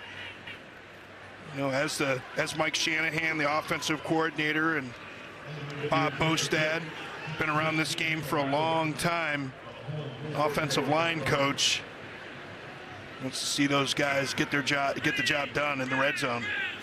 Niko Radicic is hit from 22. This one from 25 is right through. Indiana tacks on 3 more with the field goal, and it's 27-7 Hoosiers. All Curt Cignetti and the Hoosiers after falling behind 7-0. 27 straight has put Indiana up by 20. Taking a look around the top 10, it's week 1, Robert, and we've already seen number 1 go down. Texas loses to Ohio State. Alabama's actually down 10 right now to Florida State as well. Yeah, and it's just so interesting now, you know, after moving to the 12-team playoff a year ago, Ohio State losing to Oregon and to Michigan during the regular season, and then, of course, turning around and winning the national championship. So, you know, we're going to have some of these matchups early, and I like that part of it, right? We're going to see some great matchups during the regular season, but I wouldn't get too excited. Teams are going to look a lot different at the end of the season than they look today. It's Brendan Franke to kick it away for a touchback. Yeah, that's one of those things. I don't know that you necessarily, if you're Texas and the old format 4 teams, they may not necessarily be out of it after 1 loss, but even now, there's really not much panic to be had after losing to number 3 in a road game. I mean, Notre Dame lost to Illinois last year, right? I mean, first week of the season, and end up beating this Indiana team in the playoffs. So, yeah, I wouldn't get too worried about it. You know, I remember Lou Holtz back in my day. Back in my day, I remember Lou Holtz saying, you know, players aren't the same from half to half, let alone week to week, and as the season goes on. So, hold your horses. Not so fast, my friend, as our friend Lee Corso used to say. Joseph holds on to it to the left side, and he dips down after a couple yards.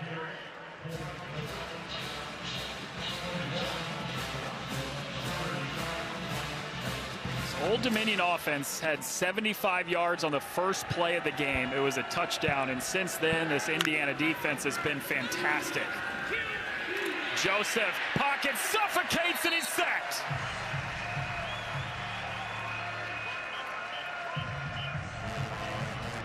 Isaiah Jones, the linebacker, with the sack for the Hoosiers. Yeah, Jones is going to come around the edge. He's going to force Colton Joseph up into the center of that line, but all of those guys were winning, so no place for Joseph to escape. Brings up 3rd and 13. Old Dominion in danger of another 3 and out. Got to be careful with this throw. We've seen Joseph high and behind receivers. 2 interceptions already. Careful here. And nearly a 3rd as well. Man in motion. Joseph on 3rd and 13 steps up, flips it with a shovel pass, and immediately hit is Traquan Jones. 4th and long for the Monarchs. It was Isaiah Jones again. You've seen him force the pressure. Joseph on that last play, step up into the pocket. Makes a nice stop on that one. Bryant Haynes, the defensive coordinator for Indiana, said Isaiah Jones would probably start at any other Big Ten program, or a majority of them. But the problem is he's just sitting behind Aiden Fisher, a first-team All-American last year, and Elijah Hardy, who they think can be an All-American type player this year.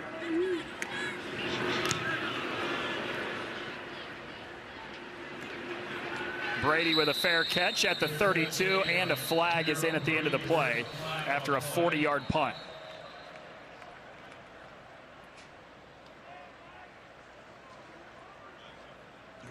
See a official's hat off. Coverage guy may have gone out of bounds. Number 0 stepped out of bounds on his own. That's a 5-yard penalty. They'll be added to the end of the kick. First down, Indiana. Timeout on the field. 27-7. It's the Hoosiers up 20 with just over a minute to go in the quarter.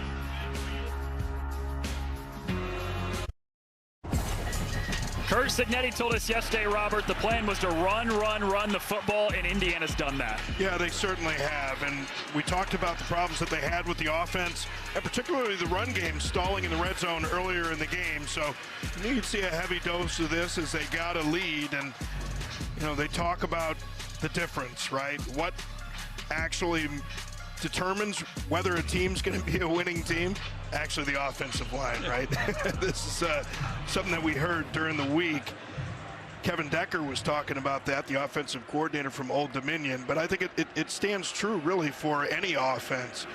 You can have all the shiny toys you want at receiver and quarterback.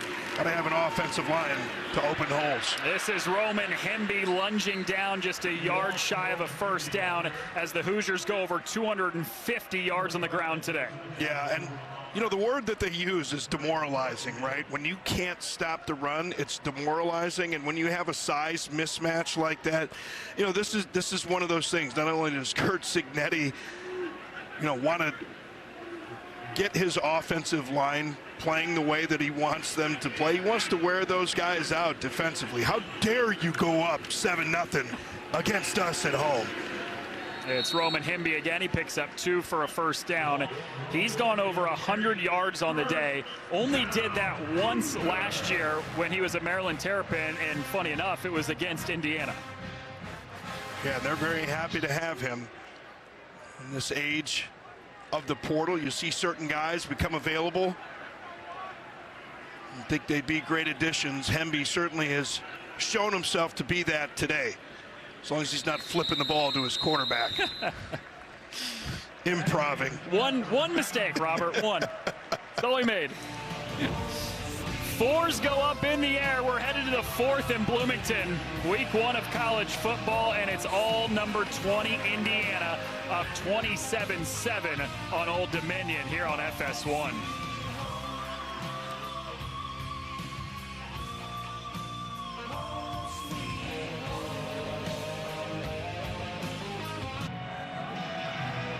They are so glad to have football back in Bloomington, and after an opening play Old Dominion touchdown, it's been all Indiana since. 27 unanswered.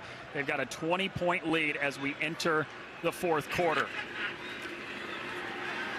Quick pass. This is Elijah Surratt. Makes one miss and cuts to the middle. He dives forward to the 40 for a first down. We talk about that run game. It's a nice little advantage throw to the outside. See that combination so many times. Dragon slants or dragon combination. Get a little slant and flat. 2 catches today for Surratt, an All-American type level receiver. Play action. Mendoza shot to the end zone. Oh, just past LeBron Bond. just a little bit too much. And these are the kind of things that you work on, right? We talk about the timing of these routes so many times and the placement of this ball, and just gets it a little bit too high and a little bit too far to the outside. And LeBron doesn't sky like his name counterpart to turn back and maybe jump up and try and catch that one. He just wanted to run underneath it. Second and long. Mendoza rolling left, escapes away from one, and he gets crushed out of bounds, and a couple late flags fly in.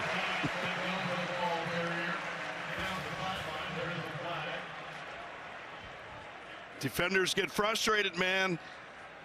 A defensive coordinator, every defensive coordinator in football tells their defensive players, let's get hits on the quarterback. After the play was over, personal foul, late hit, defense number 9.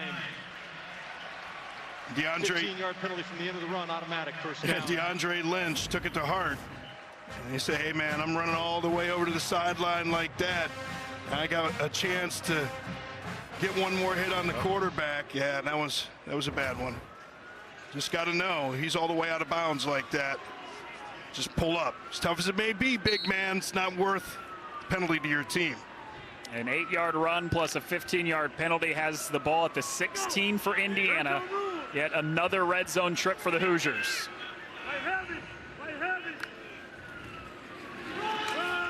This is Beebe running right side.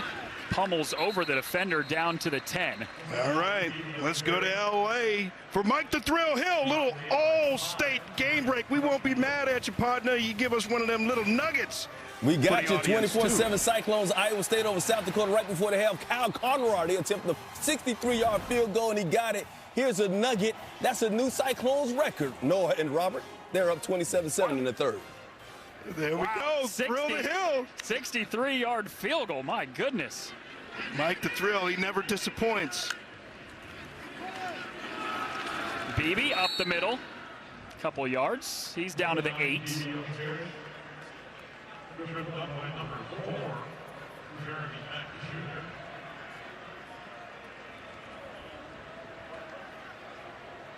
So a couple runs for Beebe. He checks out. In comes Roman Himby, who's run for 109 yards today.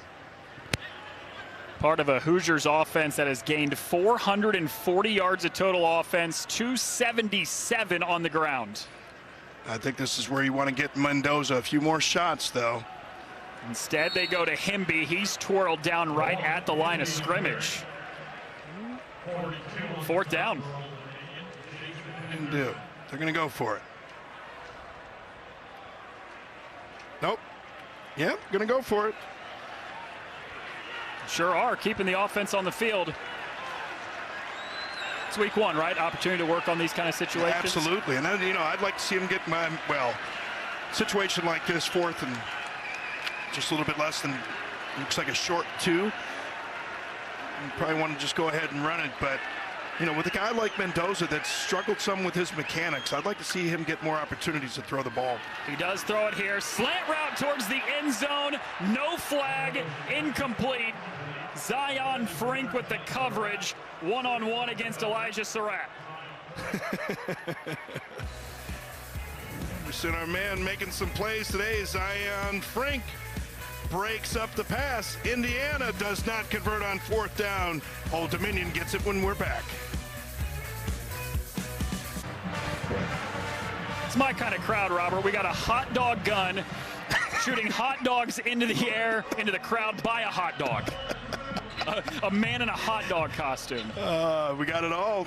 We got Hoosier, the Bison, parachuting in, hard landing, still gets up, rides around on a motorcycle, hot dogs, shooting hot dogs. Fun place. Old Dominion takes over after the turnover on downs by Indiana inside the 10. It's an incomplete pass from Colton Joseph. Hosea Wheeler got the pressure in there at the end. Good learning experience for Colton Joseph, getting his 2nd year. And again, Kevin Decker, the offensive coordinator, and talked about how much more comfortable Colton Joseph was. Well, it's another thing coming live on the road in an environment like this.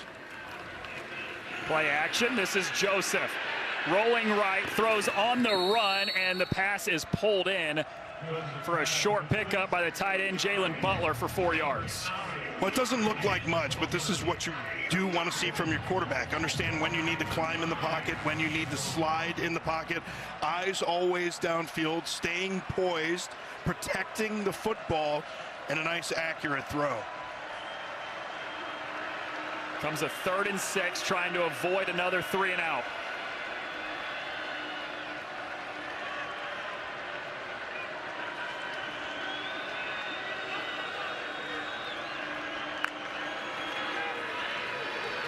Joseph, pass is caught, and it's a first down. Ja'Cory Thomas, the receiver, reels it in. 15 yards on 3rd and 6 to keep the drive going. I think Kevin Decker did a nice job preparing his quarterback for that situation. They waited just enough time to get a little bit of information from the defense. Fakes the handoff, quick throw to the sideline, and the pass is batted away by D'Angelo Pons, a second-team All-American cornerback from a year ago. You know, Pons, in the interviews, like he says, I just hate it. I hate it when a wide receiver catches the ball. And, you know, got confirmation on this from Brian Haynes, defensive coordinator. He's like, even if it's cover 3 and it's a hitch, he just hates seeing it. And it's, you know, it's that type of competitive fire. You see a guy make a break on a ball like that and knock it away. Joseph again to that side, knocked away and intercepted. It's Who D'Angelo else? Pons. D'Angelo Pons off the deflection. Well, you can see why. He's the #1 rated cornerback in the Big Ten. And they try and get that hole shot behind the corner. And you can see Pons is kind of sunk off into coverage there, but good job concentrating, pulling in the deflection. 3rd interception for the Indiana defense today.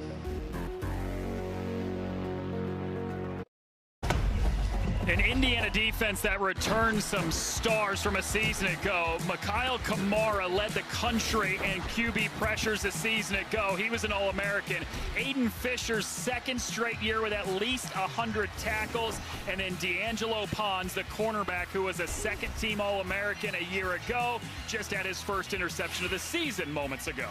And another thing all 3 of those guys had in common, they were with Kurt Cignetti at James Madison University.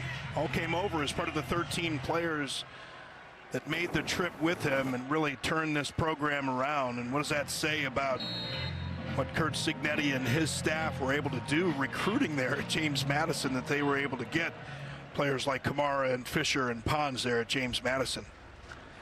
Developed him there at James Madison, brought him here. This is Fernando Mendoza, who slides down at the 38 to pick up 6 yards. I think that's such a great point about it, is the fact that he got those guys to James Madison and then able to bring them here, and the contributions that they have at a Big Ten school, and a really good Big Ten school at that. Yeah, and that's it. When he went on and he said, Google me, right? Like, those are the kind of stories that players hear. Like, this guy has just got something different about him. He can see it in them and get it out of them. Roman Hemby trying to crawl down to that 1st down marker, but picked up just a yard. You know, and he's one of those kind of guys, you know, being the son of a coach, you know, I think that they just see things a little bit differently. And I think that they understand how to relate to players, and they say to players, look, I'm going to get more out of you than you even know you have in you, right? And I believe that coaches like Kurt Cignetti, that's what they truly enjoy most about coaching, is that they see these players develop in something that they couldn't even envision for themselves. 3rd down. Mendoza flushed left, can't escape, and he's dropped in the backfield by Jeremy Mack.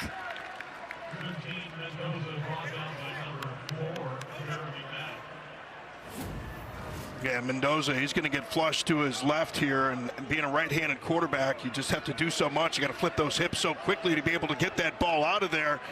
But because of that pursuit from that Old Dominion defense, he knew they didn't have the space. And again, doesn't look like a big thing, but I think it was an understanding of space and of pursuit there of Mendoza not making an attempt to throw that ball. Sometimes that's a better decision, not trying to make the throw at all. Indiana's first 3 and out today. Quinn Warren, the punter, takes a nice Indiana hop inside the 5, and it is touched up at the 3 on a 36-yard punt.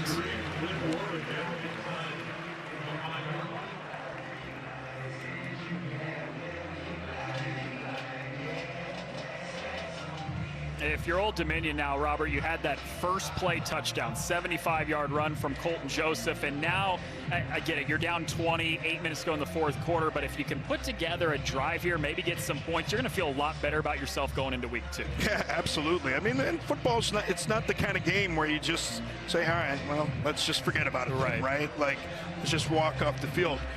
If you have that kind of mentality, you don't play football, right? You don't coach football. So you certainly want to go out and see the clean operation of the offense, and probably not terribly upset that it has to be a backed up situation just so you get your quarterback the stress of being on the road trying to produce some points. Drive starts at their own 3. Joseph slings it out to the near sideline. That's Trey Brown. The pads hit between those two guys, and it's a first down. And you can hear the John all the way up here too, man. That's just, you just love it, right? Hey, man, I'm still competing. Oh. Yeah, okay. Week 1 of football, so good to have it back. Joseph spins out of the pocket, flushing left, throwing against his body. That was dangerous. I think he was trying to get this ball. Well, I guess he was trying to hit him. He tried to get it to Markai James there. Thought he might have been trying to go for a deeper route. And that's one James should have been able to pull in. Try and get a chunk here, though, so you don't end up in a 3rd and long situation. 2nd and 10, hot snap, hands off to James, bending around the corner, takes a couple red jerseys to finally take him down across the 20 for 9 yards. And I think that was the Harvard call. What's that mean? I don't know. I mean, you know, they said Harvard, so a lot of times when you have a play call like that, like it's Harvard or Pittsburgh, it's the first part of a team's name, it's a run to the right, and the second part of the name would be a run to the left, so that might have been a run check to the right. I could hear him saying Harvard, Harvard. I was curious to see what it was. Great feed by Joseph. He might do it again. A 75-yard touchdown run already today. Pons has a chance. And Pons, touchdown. 75 yards earlier today. Colton Joseph now goes 78 yards to the house. Boy, and the exchange looked really awkward on this one, like somebody went the wrong way. It looked bizarre, like it just seemed like a total surprise that he came back to the left. Haven't seen the replay yet, but I don't know, maybe he just pulled that thing out quickly. He saw that he had that opportunity, and you could see him turning on those jets. And Pons, you know he's not going to give up, but just not enough to get home and get Joseph before he gets into the end zone. Quick as a hiccup, man. They're going to take a look at this one. Take a look at a replay here, see if the knee was down. Still up, still up, still up. So does that knee goes down right there, and that shin is down. Is the ball over the goal? That looks like the ball's over the goal line, but we would need to get a down the line look. Dean Blandino, our rules expert. We like to go to him, whether we need to or not, just to hear from Dean. But yeah, we don't have a down the line look on this one, Dean. What are you thinking? That's exactly it. We're going to need something down that goal line. It looks like the shin is going to hit, and he's leaning slightly forward. Looks like the ball might be breaking the plane. Replay's going to take another look, but without something down the line, this is going to be difficult to change. I would expect the call to be upheld. On the field of touchdown is Thanks, upheld. Dean. It is a touchdown. Yeah, exactly what Dean said there. No really angle to be able to tell was that ball across the goal line or not. So call stands. Well, upheld, the new language yes, new from language this year. Upheld. Well, I guess it's not new language, new application of the same English language.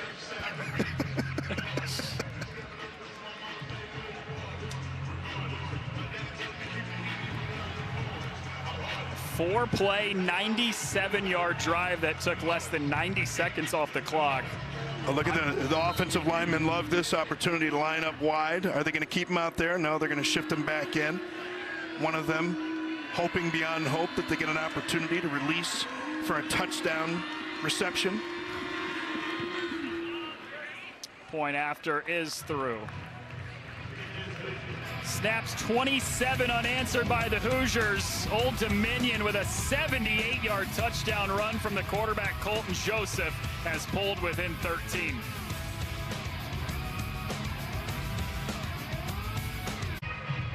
Okay, what happens here? You got 4 wide receivers, 4 defensive backs, 7 men in the box. Kellen Wyatt in from Maryland this year. Defensive ends are taught, don't give the quarterback a clean read. You can't let him know if you're going to stay outside or take the inside. He shows the inside to a Colton Joseph speed type quarterback. With that man-to-man on the outside, those defenders are out of the plate. Nobody home in the middle of the field. Colton Joseph takes off. And of course, the valiant effort from D'Angelo Pons, but not able to save the touchdown. 2 touchdowns of at least 75 yards today for Colton Joseph. He's ran it 10 times for 179 yards. He's got it. Again, for those that weren't around at the beginning of the game, Quinn Heinickel, the backup quarterback this year that actually played for Colton Joseph in that last game against Arkansas State. He actually had a 92-yard touchdown run, first play of that game. And that's the longest touchdown run by a quarterback ever in the Sun Belt Conference. So they've got some speed in that QB room.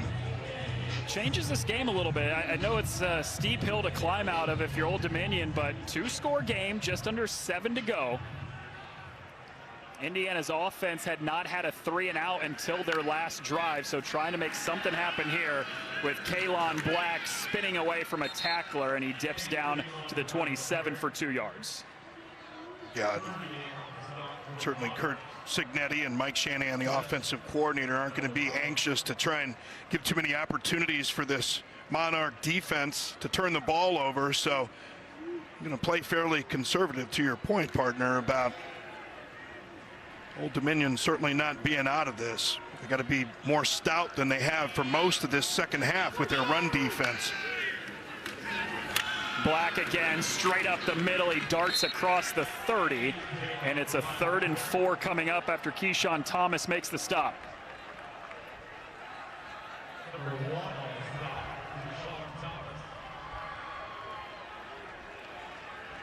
You keep it on the ground, or maybe see some play action, go to the air to pick up the first down?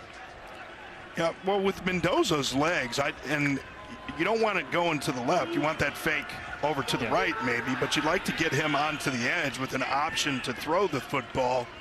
And I think they have the number count here to do it. Straight pass, sideline, caught, first down. Jonathan Brady, his second catch today, moves the chains. And this is what you want to see from Mendoza. And this ball has got to be out on time because this route going to be straight to the sideline. Got to get that thing out quickly, or there isn't going to be space for that completion. And that's what you want to see. You're Mike Shanahan, and again, Chandler Whitmer, the new quarterback coach, replacing Tino Sunseri. You want to see Mendoza hit that back foot. He hitches once there, but basically got that thing out, perfect timing. Now he lets it rip to the near sideline, and it's too far for Jonathan Brady. Too far and a bad decision to throw that one. Into double coverage. Oh, no, you just don't want to do it.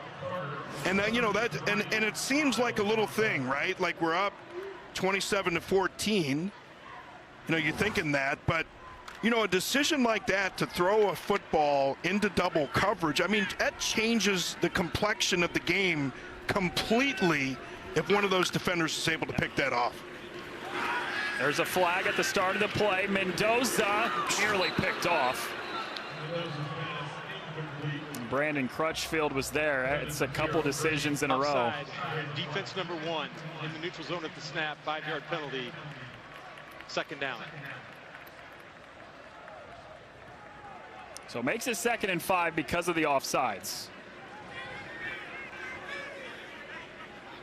Yeah, and one of the things that just watching Mendoza on some of these replays, on some of these misses, that you can tell is that footwork is very often the source for inaccuracy for quarterbacks. And you can just tell the way that he's taking his drops, the way that his feet are placed as he's delivering the ball.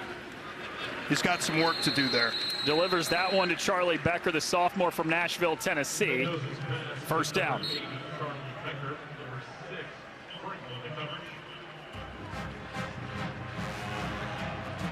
Third and short. 3rd and inches, yeah.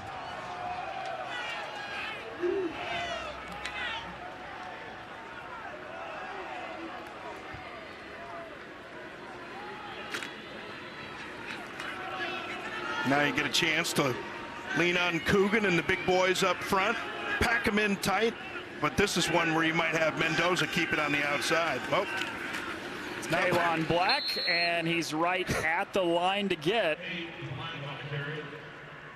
And they're signaling first down. Boy, and that's one, because of the alignment, Kalen Black, he's lined up right next to Mendoza on that one. But what the running back has to understand, and I'm sure this is a coaching point I'm sure John Miller is going to be making. As a running back, you can't take off right at the snap on that one because that's a shotgun snap. The quarterback has to have time to catch that ball and get it to you. Those little details like that are what can end up causing fumbles. You know, smart quarterback, if he's not going to be able to get the handoff, may just keep it. But little things like that, it's something that you want to work out in wins rather than losses. Lee Beebe, he had a great 3rd quarter, stays up on his feet, and he gets upended inside the 45. 9 more yards for Lee Beebe, the redshirt junior from UAB. Yeah, and Beebe times this thing up a little bit better, and he's a little bit further behind Mendoza. You know, that run by Black, you know, you get on those 3rd and really short, you know, you want to get that ball in a hurry and go, but you got to be patient. You got to understand the mechanics of the snap and not put your teammates in a bad position.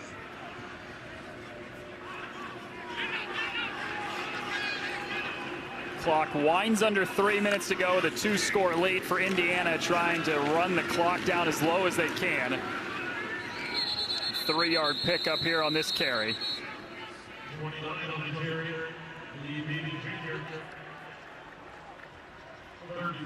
Mike Shanahan, the offensive coordinator for Indiana, told us yesterday, Robert, that they felt really good about all 3 running backs. They felt it would be a by committee type situation. All 3 of them have had at least 10 carries today, too. So you can tell that they really feel that way. Yeah, they certainly do. And it's just kind of the way that it is. You know, you hear hot hand a lot of times. I've been in situations like that. You just want to try and get your guys a little bit of run, right? Like you like to get lather up a little bit as a running back, get your opportunities and make the most of them. 2-minute timeout in Bloomington, where the Hoosiers are 2 minutes away from a Week 1 home opening win against Old Dominion. It's 27-14 Hoosiers here in Bloomington on FS1.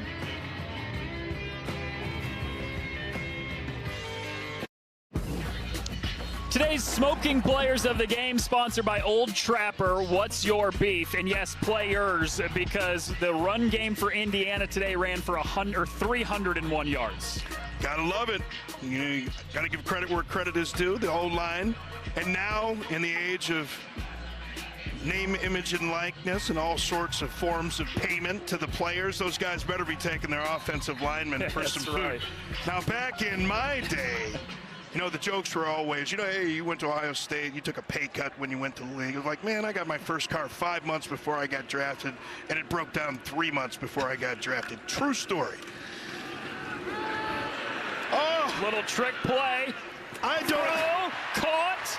It's Elijah Surratt. I don't understand that. I don't know why Surratt, you know, and maybe he was reacting to something that he saw in the secondary on this one, but I don't understand why he doesn't take this straight up the field. Looks like he goes straight up the field there. That's 6. I guess you don't want 2 receivers in the same area, but not too bad. 22 yards from Mendoza to Surratt. Yeah, we used to always we would also keep the game tickets, because the game tickets, when we had family go there, they would get free Wendy's singles. So we would stack up tickets so we could get some Wendy's singles. Smart. Wendy's, made fresh. Who was it? Somebody had 41. That was,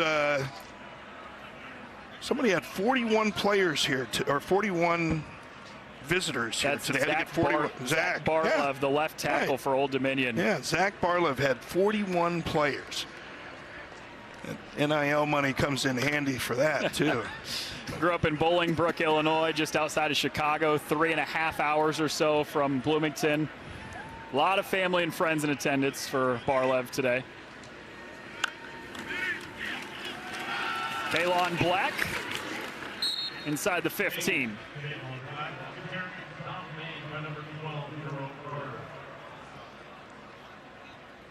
There they are. That's awesome. Surprised they don't have like a barbecue up there at this point. Just light it up. Get some brats going. Sausage. Remember that? Oh, you don't remember that skit on SNL because you weren't alive. It's just different in the Midwest sometimes, man. It's an awesome difference, though, growing up in Ohio. Kalon Black down to the 11. He's a couple yards shy. It's 4th down. Well, this is the way that you want to do it. Yep. You have a 27-14 win. You've got a lot of things that you can correct on film. You went down early. This is the way that you wanted scripted. Plenty to yell about if you're a coach, but come out 1-0. 1-0 for Indiana, 27-14 winners. They fell behind 7-0 on the first play of the game, scored 27 consecutive points, and they win it by 2 touchdowns today over Old Dominion.